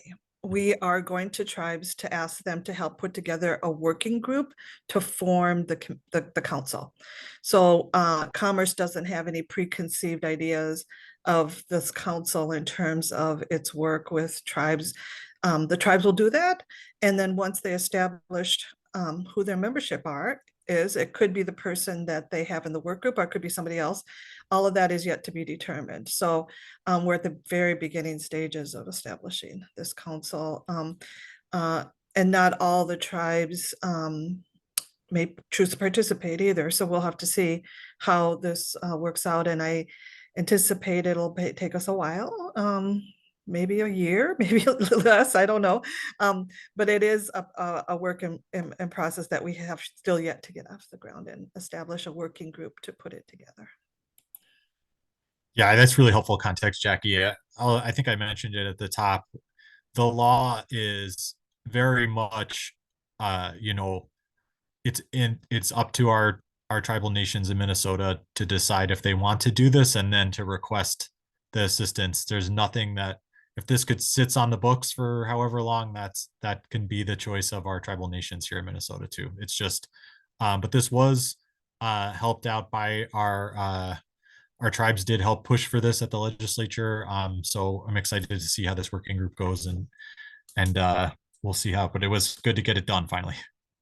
Yeah, it's really interesting the way the language reads. It's if the tribes establish a council, if the council would like Commerce to be part of this council, Commerce has to participate. It's not like it's a choice if the tribes request it from us. So that's nice in statute that Commerce can't say, oh no, you guys are by yourself. You're on your own.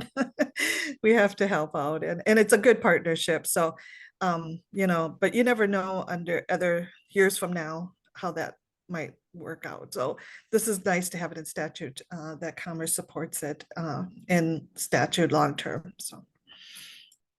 I know we're short on time. I wanted to chime in on this too, just to kind of give a perspective from Wisconsin. We don't have as much of the legislative action that Minnesota has on many of these issues. So our governor really uses his executive authority. And so the governor in 2019 issued Executive Order 18 to establish a Wisconsin State Tribal Relations Initiative. And while it's all of the above, tribal relations, each one of our agencies have signed consultation agreements for the Tribal Nations Initiative, and we're utilizing this agreement to be able to open up the conversation about different topic areas, including energy. And our Green Ribbon Commission, we're using this initiative as a way to bring leadership on board to participate in our Green Ribbon Commission efforts. And again, too, it's up to the tribal nations leadership to decide how they want to participate, who they want to participate. So, we will be hosting a rather large meeting with our tribal nations here pretty soon to consult with them on the Green Ribbon Commission and the thoughts on moving forward with the Green Bank and how we can partner with them. So it's not as legislatively driven, but we certainly want to ensure that we have the active participation and recognize our tribal nation sovereignty and their decision-making process.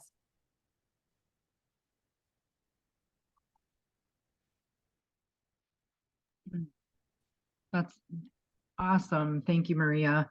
And also welcome, Jackie. Happy to see you on here.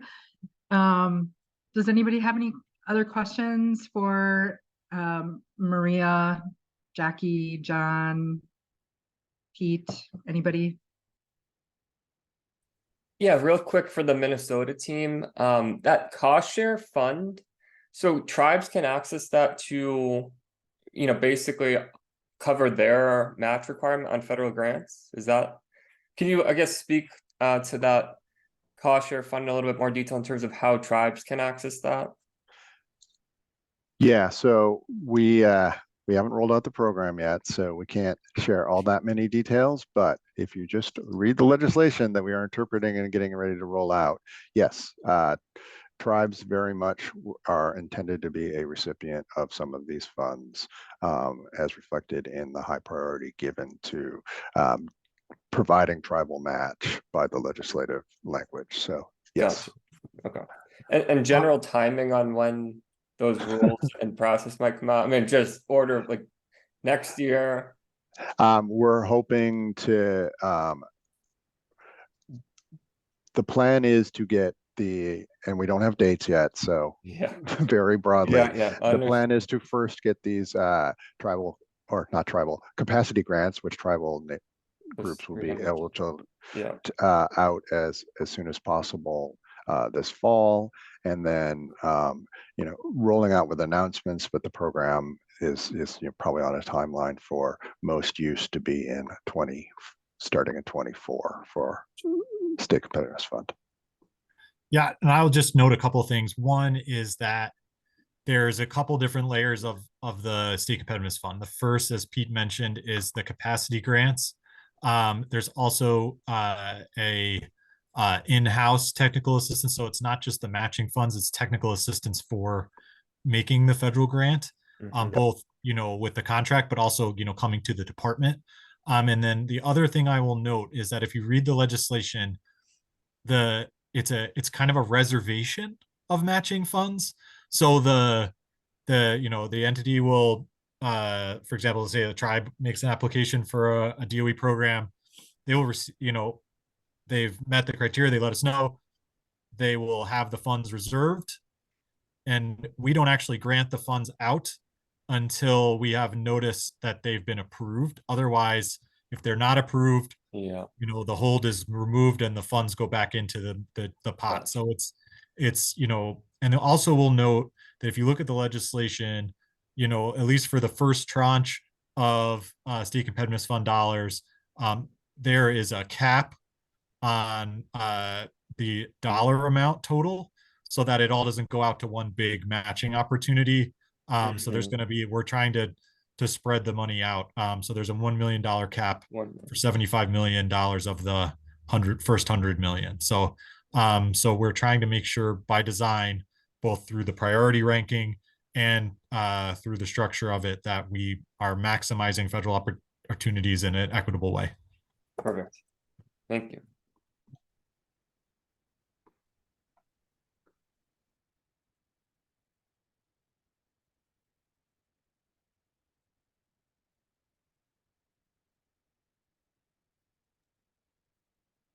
All right. Thank you, everyone. If there aren't any more questions, I think we'll just take like a quick 5-minute break. I see Pilar Thomas, our next speaker. She's on the session. If she's ready to go a little bit earlier, we can do that. So is everyone ready for a little 5-minute break? Perfect. Thanks for having me. Thank you, Pete. Thank you, Maria. Everybody. Thank you. Great to see you again, Pete. All right, so yeah, why don't we just all come back here at 11 and we'll just get things started.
Hi, Pilar.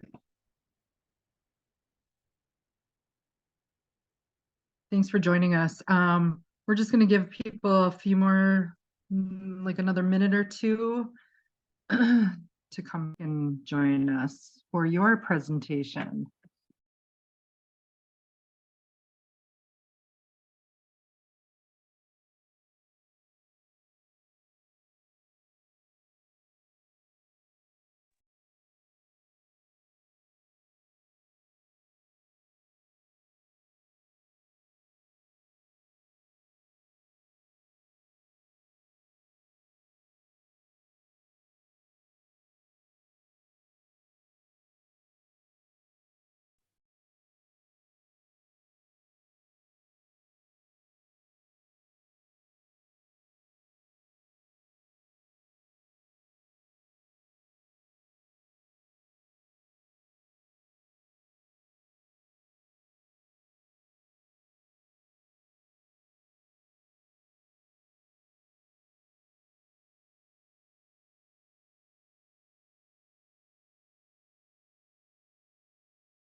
All right, welcome back, everyone. Pilar, are you on? I am. All right. Okay, well, let's welcome Pilar Thomas. She's going to do a little deep diving on some federal funding. I'm going to turn the mic over to you, Pilar. Great, thank you, and good morning. I guess it's still morning everywhere except in Washington, D.C. So good morning, everybody. Can you see my screen share okay? Yep, we can see it. Okay, good, because I can't see anybody's faces anymore. So hopefully it's just the voice of God now talking to you, because I don't think my camera's on either. So anyway, good morning, everybody, and happy Monday, August 7th.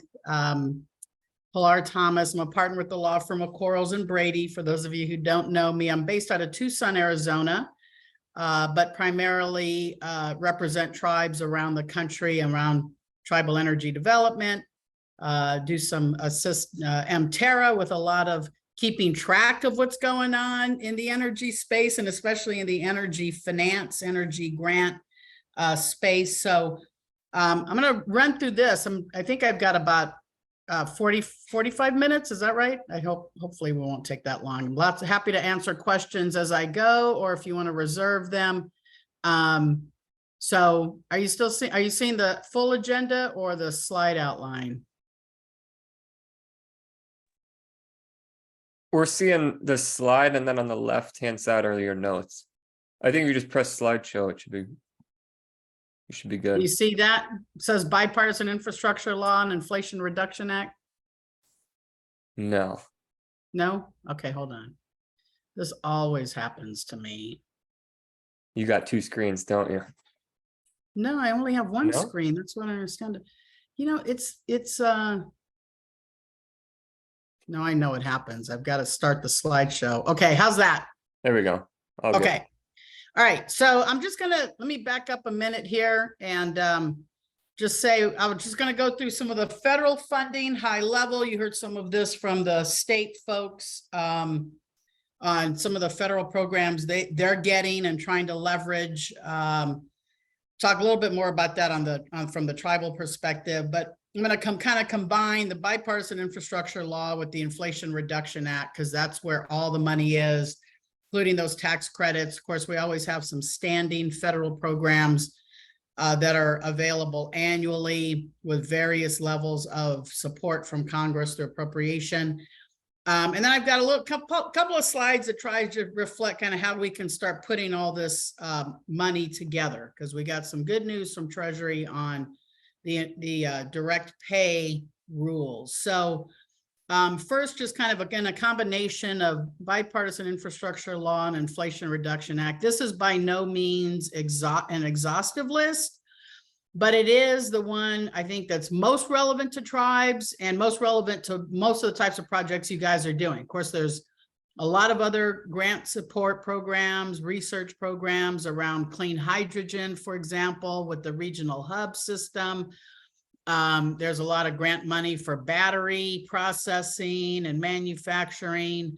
And so if anybody has any questions about some of those other types of what I would kind of call supply chain projects and grant money for those, let me know. But these I've just tried to limit to the things that are going to be deployable, putting infrastructure in the ground that's most likely most relevant for your community writ large. So on the DOE side, we have the energy improvements for rural and remote communities. That's the $1 billion program DOE went out with earlier this year with their first round of funding. It was $350 million. They did a follow-on round of $50 million for smaller projects.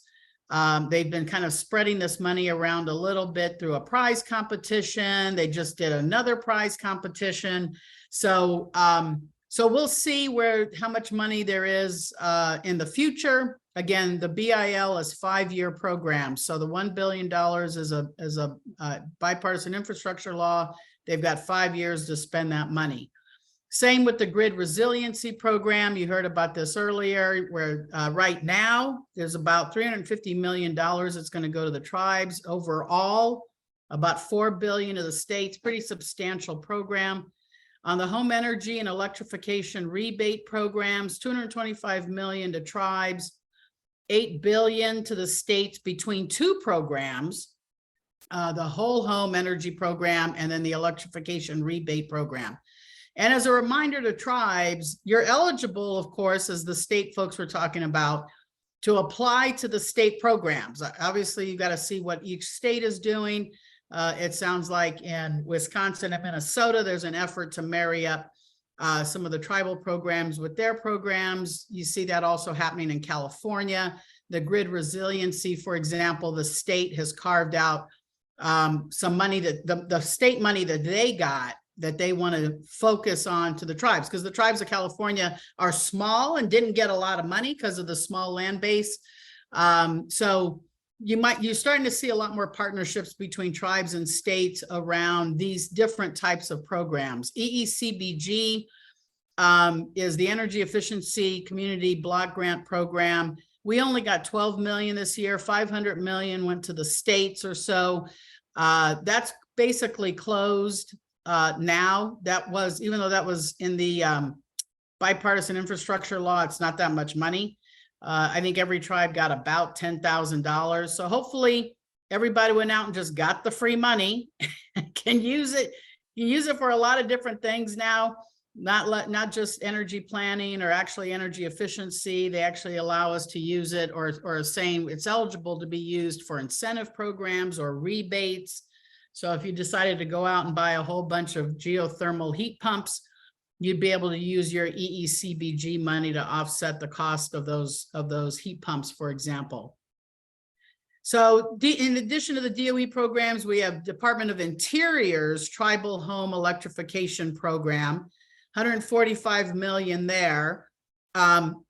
I don't know what Interior is doing with this money. Hopefully they've been advising the tribes of what they're doing, because there's nothing really public on this. So I know they've had the tribal consultation at the end of last year. They outlined at the self-governance conference back in March what they think their general approach is going to be. I think they also just did a presentation to USET and Colt. I don't know if MTERA was included in that. So, but apparently they just did an updated presentation, which again is not public. So have no idea kind of where they are with that, but another $145 million going out to tribes. And that's supposed to be funded through 638 contract vehicles. So I don't know if they're going to make that a competitive grant competition, or if they're just going to allocate money through the typical 638 allocation process, or how they're going to do that. So unfortunately, at least I don't have any information. Hopefully other folks do. In addition, we've got Department of Transportation has their National Electric Vehicle Infrastructure, the NEVI program, they call it. In total, there's $7.5 billion for electric vehicle and alternative fuel charging stations. $5 billion has already gone to the states. Wisconsin, Minnesota have already received their money. They've done their plans. I know some of the tribes in Minnesota have been actively engaged with them on those plans. I'm not sure about Wisconsin or the other footprint states, Michigan, but certainly I would encourage every tribe to work with your, usually this money is going to the transportation department, to make sure that they're spending EV charging station money on tribal lands in their states. There was a requirement that they consult with tribes before they develop their plan. I've reviewed a handful of plans, and while each of them has said they consulted with tribes, it's pretty obvious that they did not, because at least in the states I reviewed, unfortunately, I didn't see a single EV charging station on Indian lands. I saw a lot of them this side of Indian lands and that side of Indian lands. So, so I strongly would encourage to go as part of your opportunity to get access to that $5 billion in total that the states get. But $2.5 billion, tribes are directly eligible to apply for. DOT just had, again, earlier this year, they opened the competition for the $2.5 billion. There are two programs. It was $700 million in total. So they're again spreading this out over their 5 years. So if you didn't apply this year, strongly encourage you to apply next year for EV charging station money out of the $2.5 billion pot. And again, tribes are directly eligible to apply for that. The IRA, so those are BIL programs. The IRA has given the USDA a substantial amount of money to do different types of clean energy projects. RUS, the Rural Utility Service, which many of you who have co-op systems might be familiar with RUS. The co-ops borrow money from RUS. But this year, USDA indicated that the RUS funding and what they call their PACE program, which is $1 billion forgivable loan program, that tribes themselves are going to be eligible to apply to that. And those are going to be loans somewhere between $10 million and $100 million loans. 100 million is the cap. And if they're forgivable, and for tribes, what they've indicated is that tribes will be eligible for up to 60% forgiveness of the loan. So if you take out a $100 million loan with USDA RUS to build a project, then 60% of that can be forgiven, basically a grant. REAP also got an additional $2 billion. This is this is going to be a kind of a rolling application process. Every quarter, they will award new loans and or grants. It's a combination, can be grant only, 50% cost share on the grant. It could be grant and loan, in which case the loan can pick up the 50% cost share, or it can be a loan only. So $2 billion out, and those are open now for applications, can be used by, and again, USDA has clarified that tribal enterprises, regardless of how they're chartered, so federally chartered, your Section 17, tribally chartered, or state chartered, are going to be eligible, and tribal utilities will be eligible. Unclear whether, for example, tribal housing authorities are eligible, but I would assume so. And then finally, the EPA and again, the IRA gave the EPA $27 billion for what we call the EPA Greenhouse Gas Reduction Fund, which is 3 different types of money. 14 billion for what they call the National Clean Investment Fund, which will be given to 2 to 3 big national nonprofits to get lots of money, somewhere between $5 and $7 billion each, to sprinkle around the country doing greenhouse gas reduction technology projects. Another $6 billion is in what they call the Clean Communities Investment Accelerator. And that's going to go to 2 to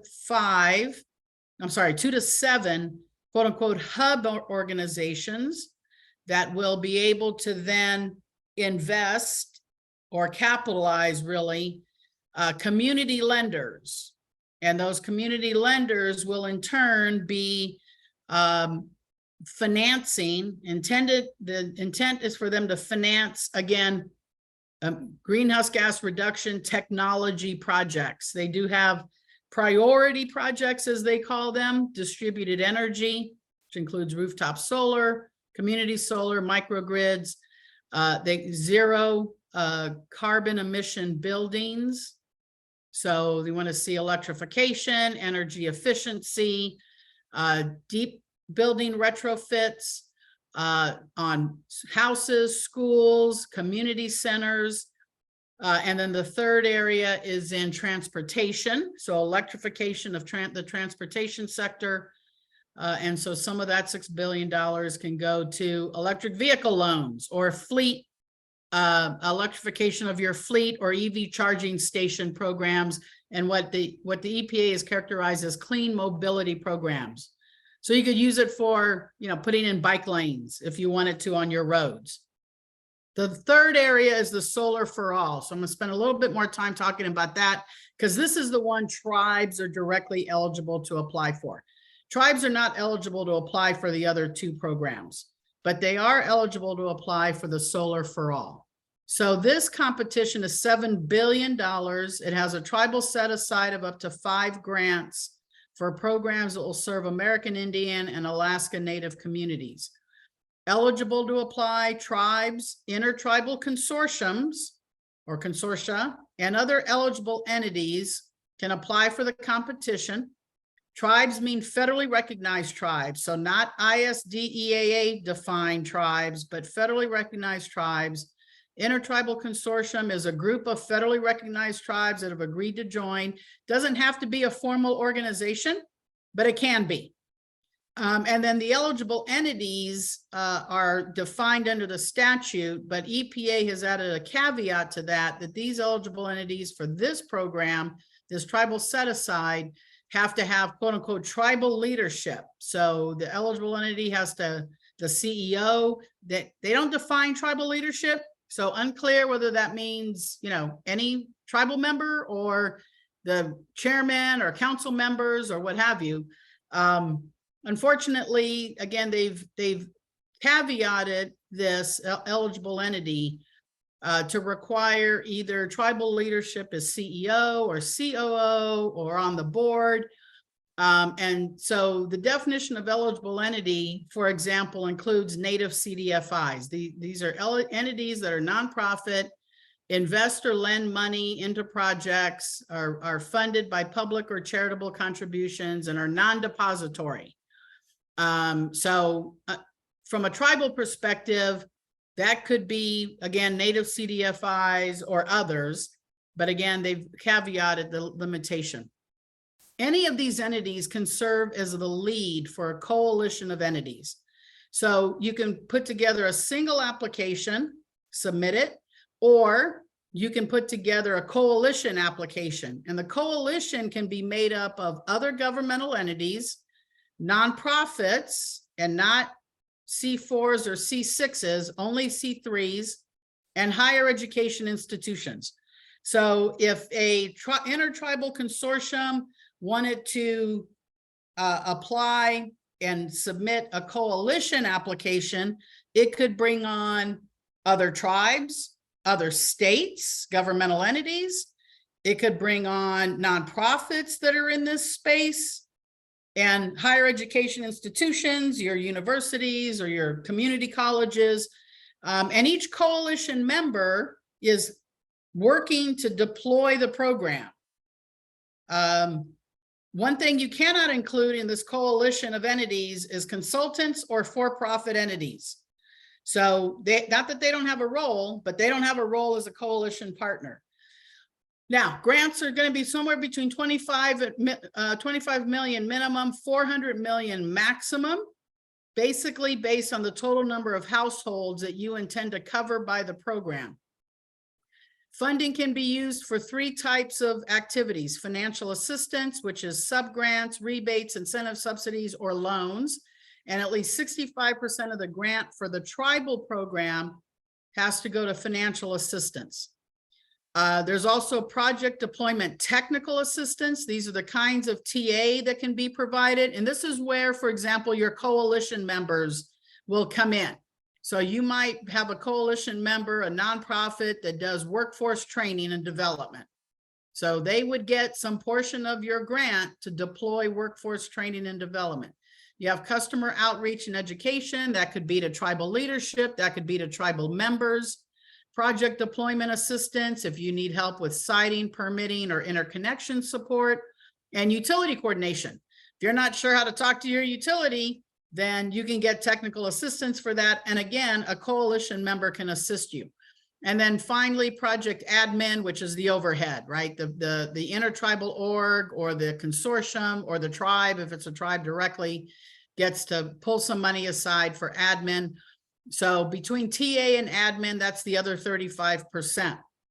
So if you got a $400 million grant, if a intertribal consortium applies for a $400 million grant, because they're going to cover off, 20 tribes worth of projects, then 65% of that is going to be able to go to financial assistance, the remainder for TA and admin.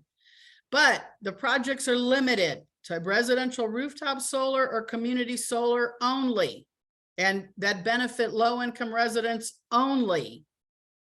The application has to say how we're going to verify that this is low-income residents, that it's disadvantaged communities. The good news is they include all of Indian lands in the definition of low-income disadvantaged communities. So, it's unclear if we're on reservation, whether we're going to have to quote unquote verify income, or if that's really only going to be for off reservation, where you actually have to be, you might have tribal members in a low income area who would be eligible for assistance under this program. But the on reservation is likely going to be covered automatically.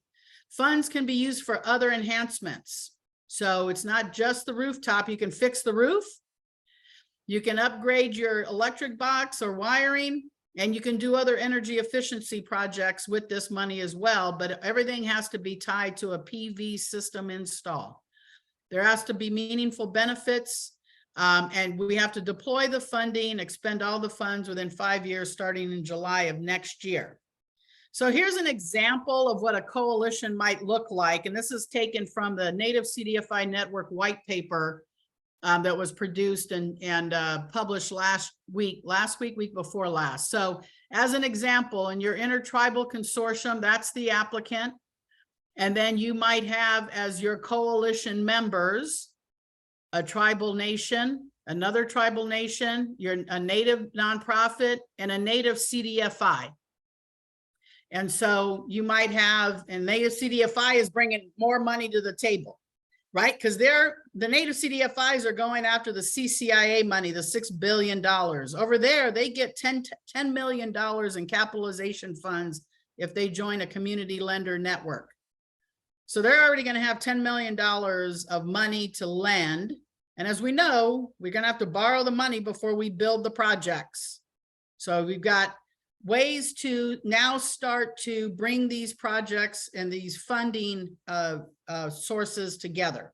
You can use Solar for All grant funding, combine it with the grant, the loan money the native CDFI gets, and they can actually use it again to deploy the loan itself to support project development, where you of course need more capital, but maybe on a smaller project. So I know Paul's probably still on from LPO, but since they don't do little projects, these guys will be able to help you with little projects.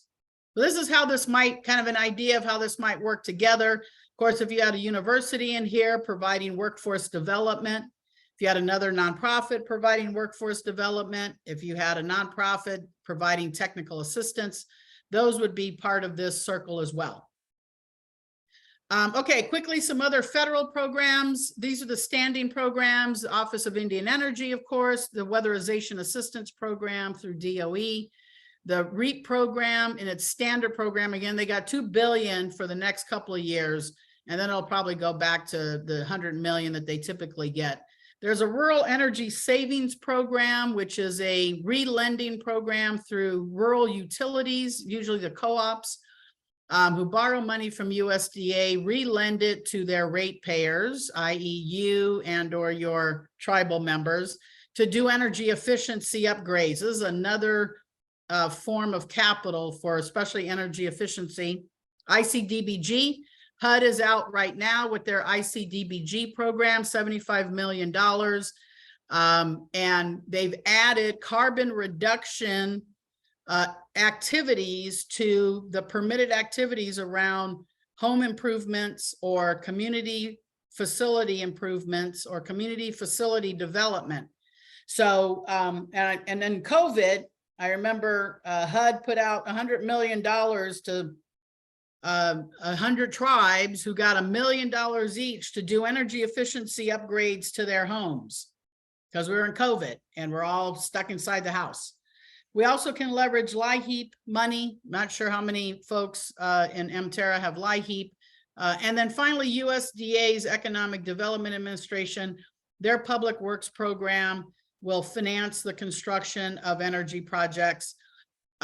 Usually they finance a lot of economic development for tribes. They do feasibility studies, they do SEDS, they do pre-construction assistance. The Fort Mojave out here in California, Arizona, Nevada, the tri-state tribe just got $4 million from them to do a solar project out at Fort Mojave. So these are some funds that are available. Some other things to think about, and this I wanted to raise this as part of what the state was just talking about.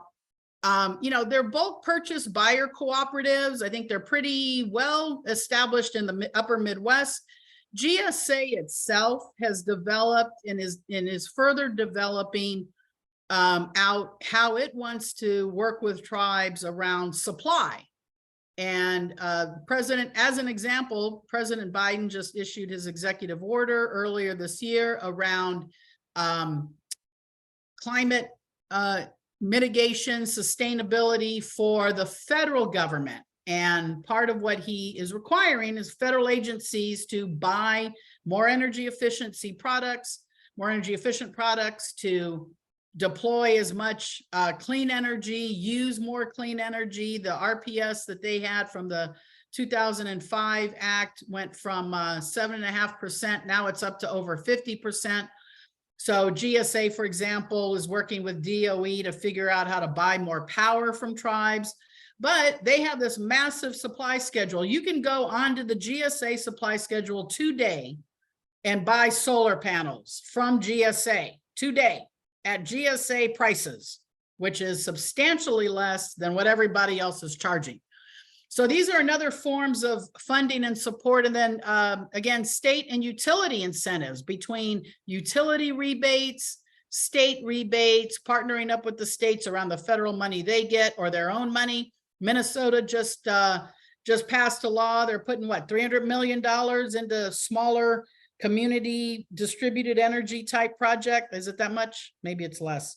So Wisconsin was just talking about the set aside they have. So, and the utilities themselves in many instances will have their own rebate programs. As even the co-ops. So they'll give you $700 for a new stove, for example. So don't forget to take a look at what the state and utilities have. And the best place to find that is the Desire, it's not spelled Desire, but it's pronounced Desire database.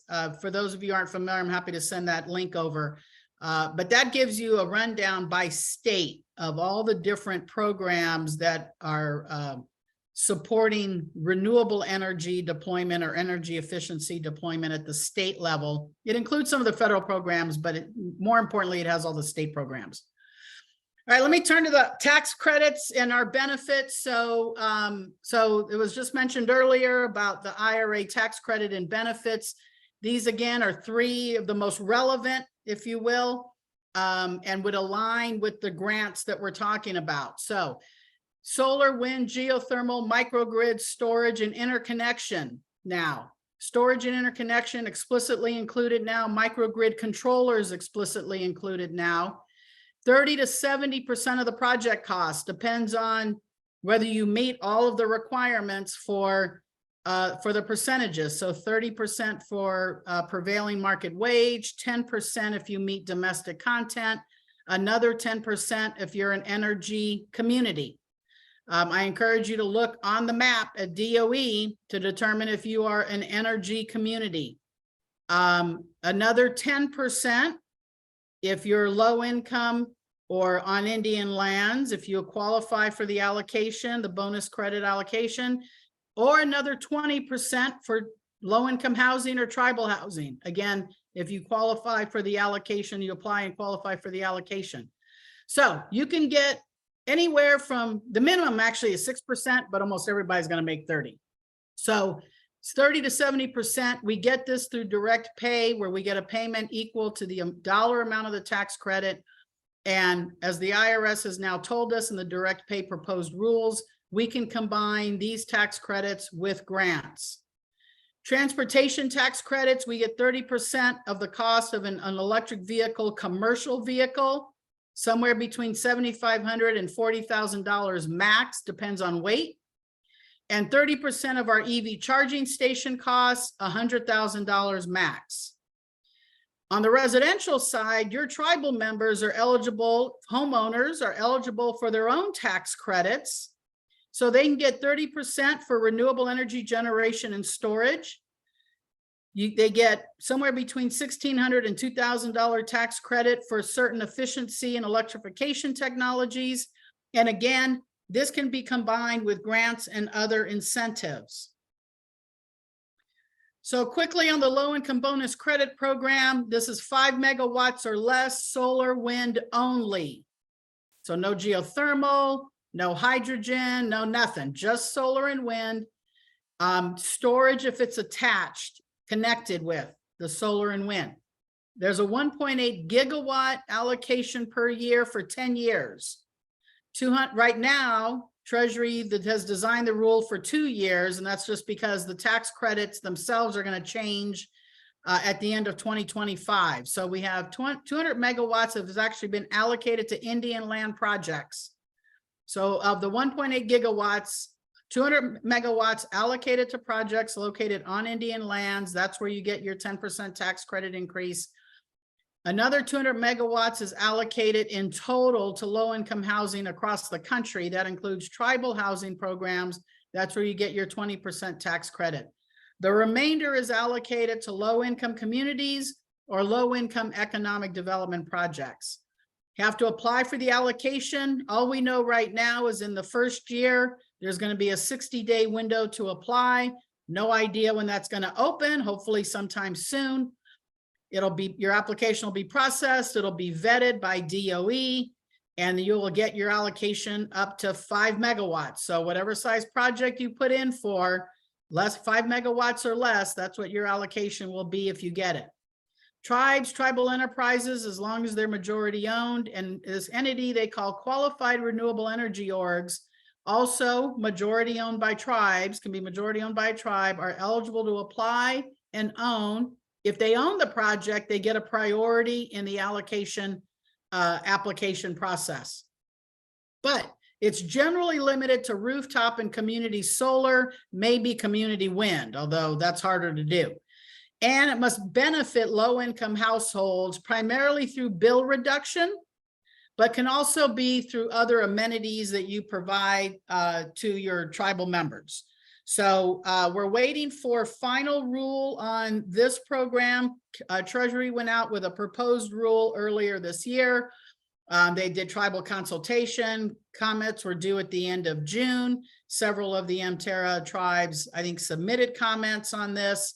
Lots of issues and concerns on this. So hopefully they'll hear what tribes had to say, and we'll fix some of that, and especially around the benefit component to this. Okay, really quickly, IRS elective pay proposed rules are out now. As I tell everybody, you must comment. Comments are due in a week from today, August 14th. Applicable entities, tribal governments, IRS has expanded that to include agencies, instrumentalities, political subdivisions of tribes, which would include your housing authorities, your utilities, probably your gaming enterprises. But does it include Section 17s? What about other tribal enterprises? What about TITOs?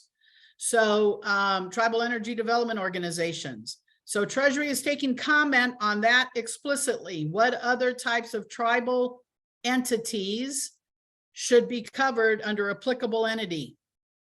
If a tribe happens to own a disregarded LLC, then as the sole member, the tribe can apply basically on behalf of the LLC. But when it comes to other partnerships, Treasury has really limited our ability to partner with other entities, applicable or tax paying.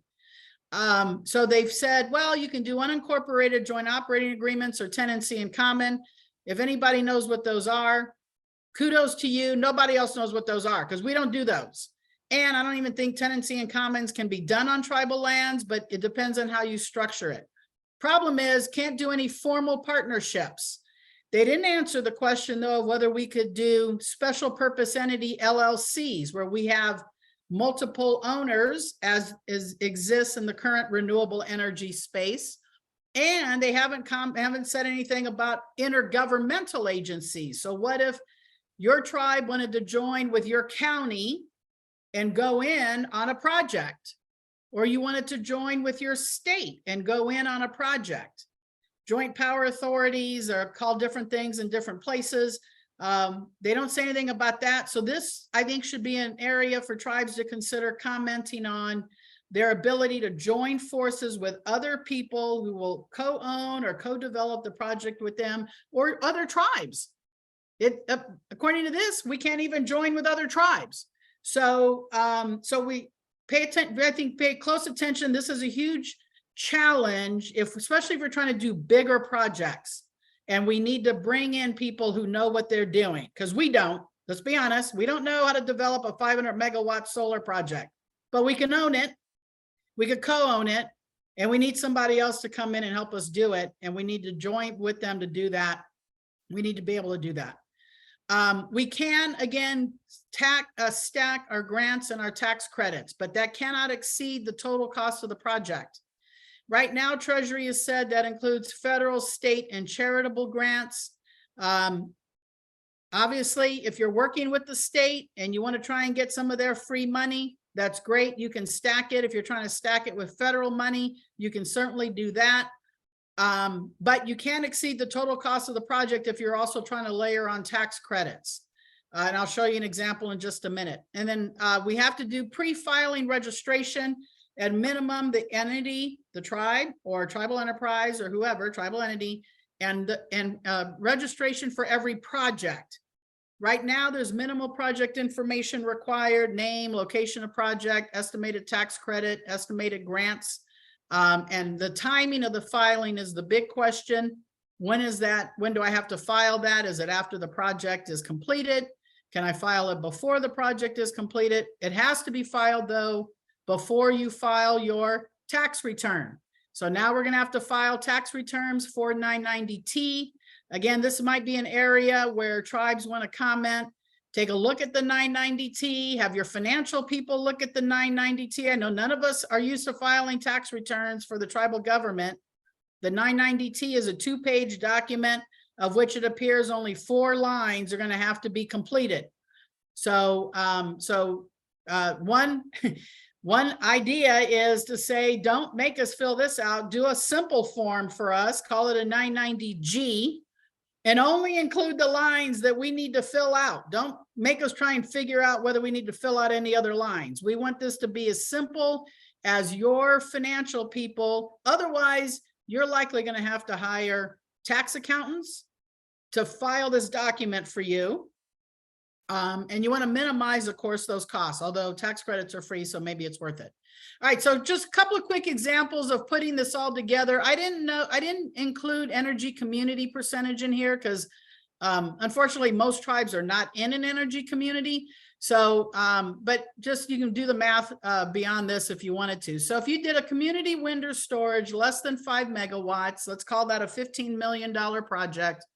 Your total tax credits are going to, let's assume you can stack everything. So I've got 30% prevailing wage, domestic content of 10%. And let's say this was a tribal housing project. So it's 20%. So I got a 60% tax credit, $9 million. And I get other grant support. So I can go to that DOE rural and remote community, or Office of Indian Energy has they've increased their grant program to $5 million. Maybe I go to USDA REAP. Maybe I'm in the Greenhouse Gas Reduction Fund and somebody's gone out and gotten the money for me and I apply to them for the money. Or EDA's Public Works Program. So you can see if I stack these, how much it's going to cost me net. The zero is because that's 9 million for tax credit, 10 million for Greenhouse Gas Reduction Fund, 19 million. I'm not going to be able to make the extra 4 million. So my tax credit is actually going to be reduced to $5 million, so that's a zero net cost. The microgrid, again, the math is just relatively simple. Rooftop solar, again, another way that costs you nothing in this example.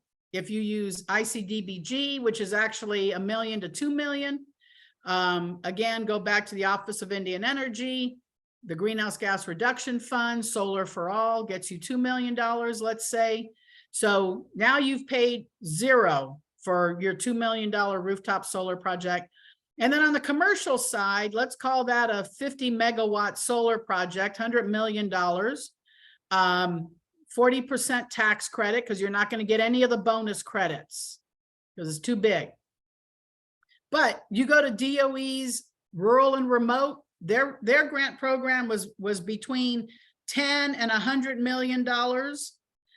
Maybe you go to USDA PACE and you borrow $60 million. No, you borrow $100 million, you get a $60 million forgiveness on the $100 million loan. So that's basically a $60 million grant. So using, as this example, my tax credit of 40 million, my PACE loan of 100 million to pay for it, but 60 million is forgiven. That's a zero cost to you on a $100 million project. Or 10 million if you go get more money from DOE. So these are just some examples.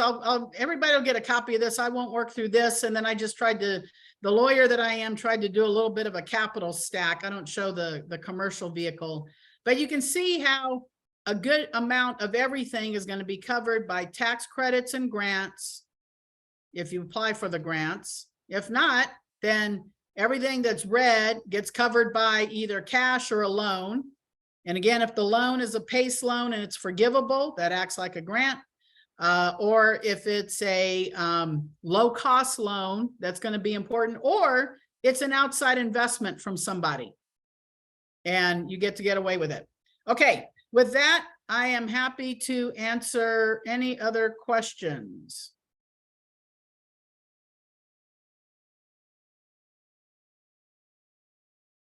Thank you, Pilar. Any questions for Pilar?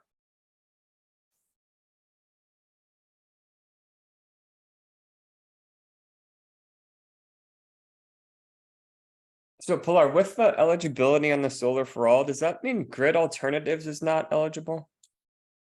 As under the nonprofit eligible entity? Well, the language of the statute says it has to be nonprofit. It has to invest in land into this space already and be funded by public or charitable contributions and be non-depository. So I guess that depends on how you interpret the term invest and lend. They're not a lending organization like a CDFI is, so it's unclear, but they're clearly somebody like a Grid, somebody like an Alliance for Clean Energy, somebody like an Indigenous Energy Initiative, or Henry Red Cloud's nonprofit, or any other tribal nonprofit out there that's in this space. I don't know that there are any other than those. Those are the only ones I know. Hopefully there's more that, you know, they're clearly eligible to be coalition members if they're C3s. They're not C3s. If they're C4s or C6s, they're not eligible to be coalition members. Nonprofits are not eligible to be coalition members. Governments, though. So if a tribal government had an energy, I think a TITO would be an eligible coalition member. I think, you know, a tribal enterprise that's considered part of the tribal government is eligible to be a coalition member. Okay. Any other questions for Pilar? Yeah, sorry.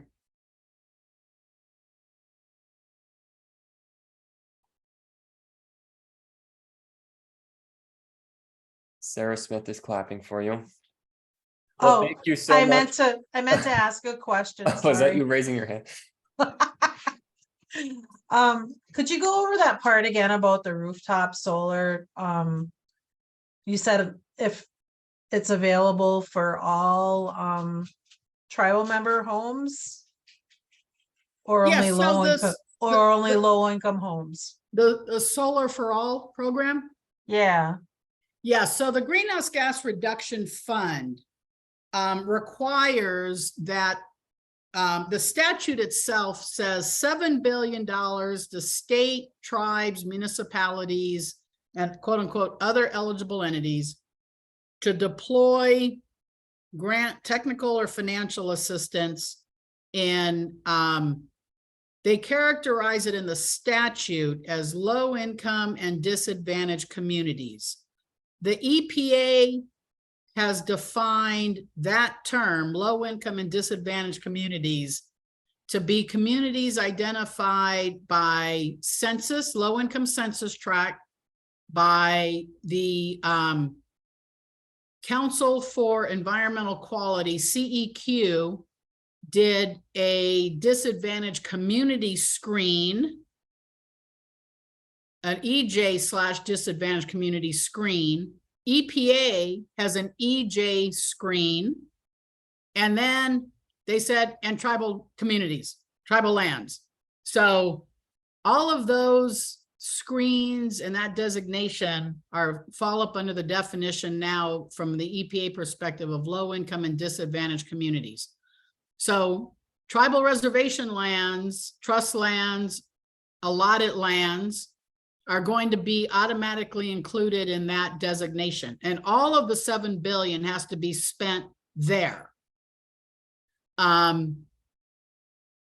But if you have tribal members who live off the reservation and live in a low income community, then they're going to be, that household is going to be eligible to participate, to benefit from this program. And remember, it's all just residential solar, rooftop solar, could be ground mount if you know, but it's got to be basically behind the meter solar.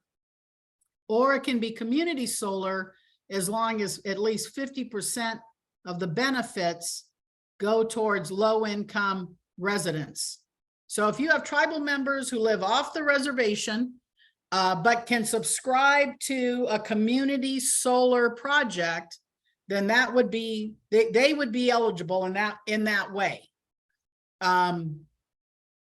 Everybody who lives on the reservation is going to be eligible. So if you wanted to put a rooftop solar program together, and let's say you wanted to fund $10,000 a house, then you'd figure out how many houses do I have on the reservation? That's how much money you need, right?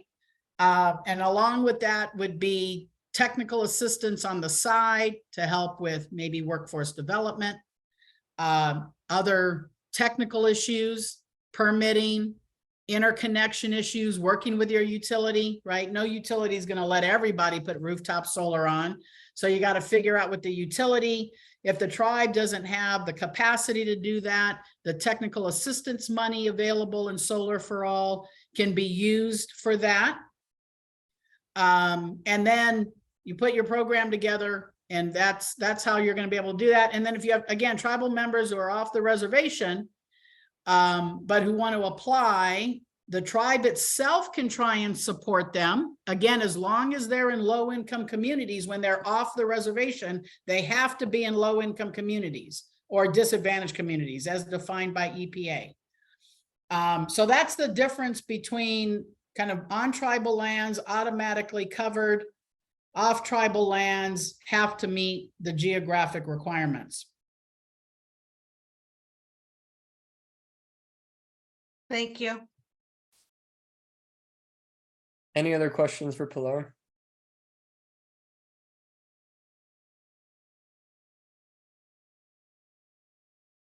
I'll come on. No question particular, but just hi, Pilar. Just wanted to say thank you for kind of giving a rundown of really the depth and breadth of opportunity that's really out there. You know, I know earlier I was kind of mentioning, you know, a lot of tribes are uncertain how to engage with, you know, LPO's apparatus and geared towards large projects, et cetera. I know it's really valuable service and something that we in LPO try to do too, because there's just so much out there, and there's just sort of definitely the fire hose effect. So with so many overlapping comment periods, extensions, et cetera, happening all the time. So just appreciate you kind of being in this space. I guess I did have a sort of a small follow-on question. I think you're kind of talking about it just in terms of the coalitions and consortia concepts. I don't know if you're able to comment if there are any, what is the latest thinking, or I guess I'm asking you to divulge if you're aware of any. It seems like with CDFIs, there's just so much, you know, it's another opportunity really to kind of move forward this space and have got greater participation. I just don't know if you're aware of any groups, you know, what are tribes thinking about, or what are ways to kind of advance in this space. I feel like there's, as I'm grappling with LPO, and, you know, and of course, there's so many layers, right, to our program.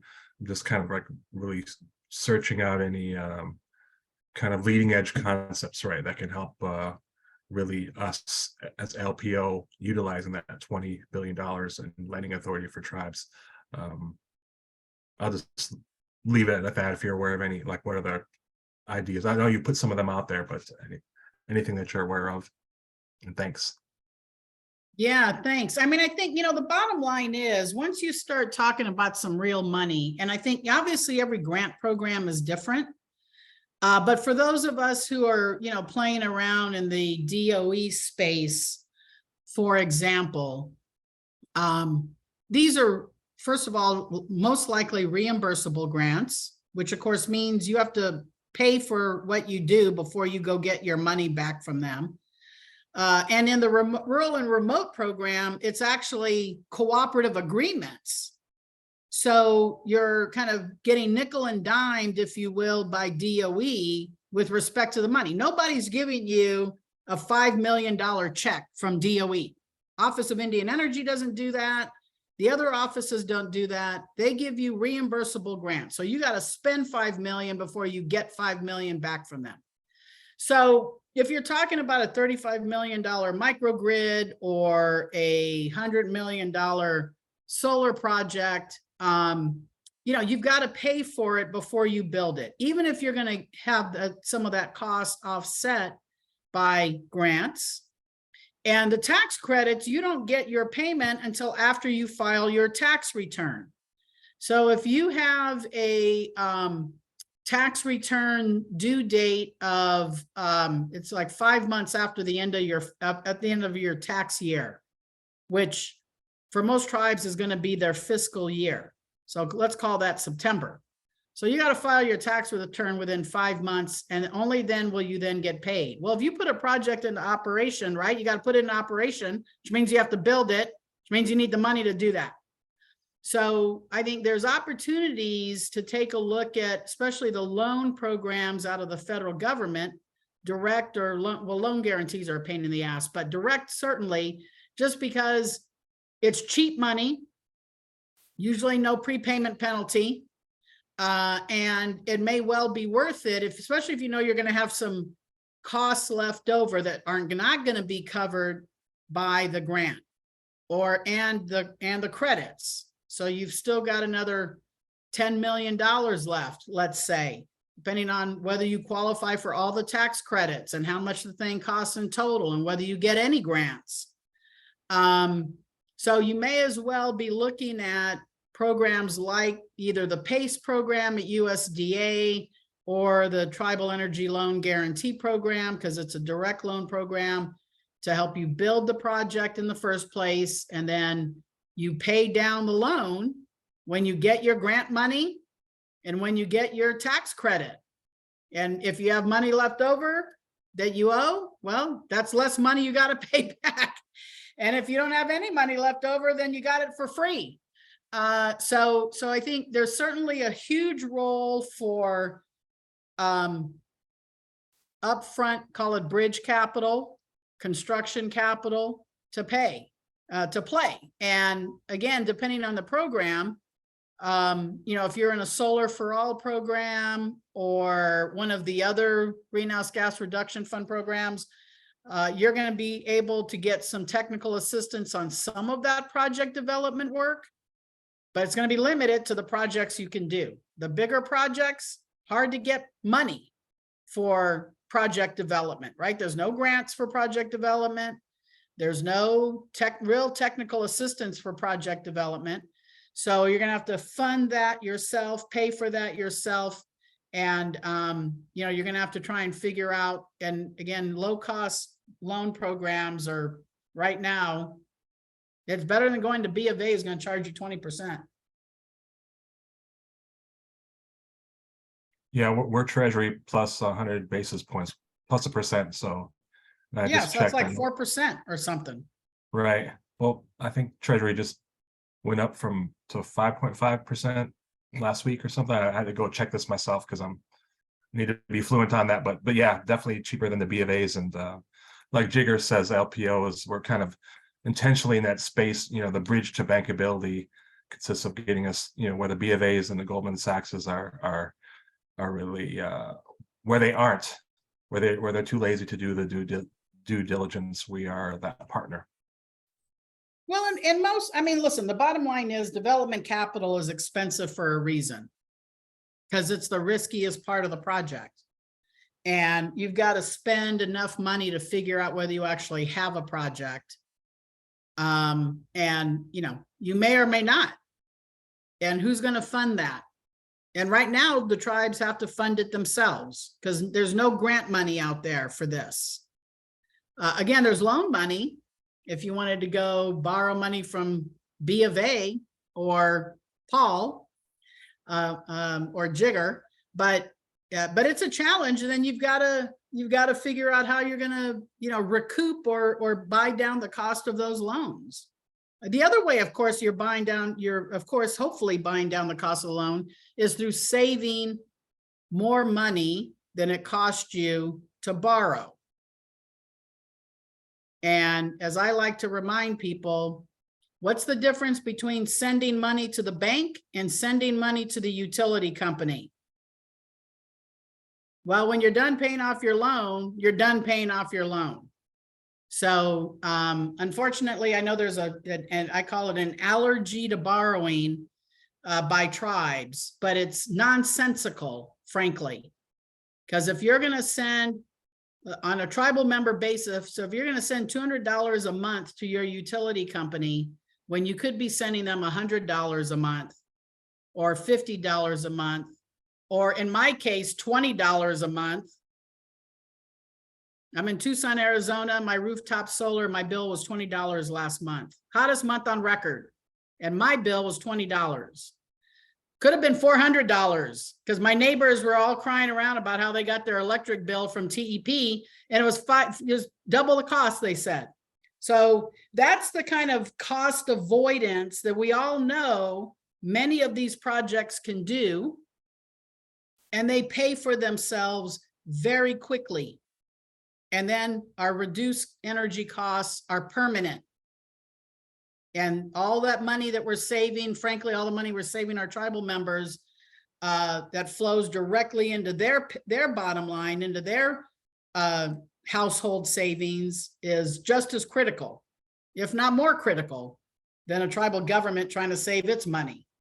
So I think there's lots of ways to put this stuff together. We can't be afraid to go use other people's money, even if we have to pay back a little bit left. If we've done our math right, we'll see that that more than pays for itself. And seems to me to be a more rational answer of how you spend your money than giving it unnecessarily to your utility company.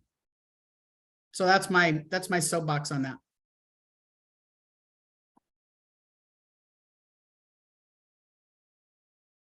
Any other questions for Pilar? Well, thank you, Pilar, as always, and thank you to all the speakers today. Really, as we mentioned at the beginning, it's such an important time for our member tribes to stay on top of everything that's out there, and we couldn't do it without you guys. So thank you very much. We have another program on Thursday. We will post the slides that we got today to the website that I copied into the chats. It's mtera.org/energy-webinar. Thanks again, everyone. Hope you have a great week, and we'll be in touch. Thanks, Jake. Thanks, everybody. Have a good one. Bye-bye. Thanks, Jake. Thanks, MTERA. Thank you all. Thank you, Paul.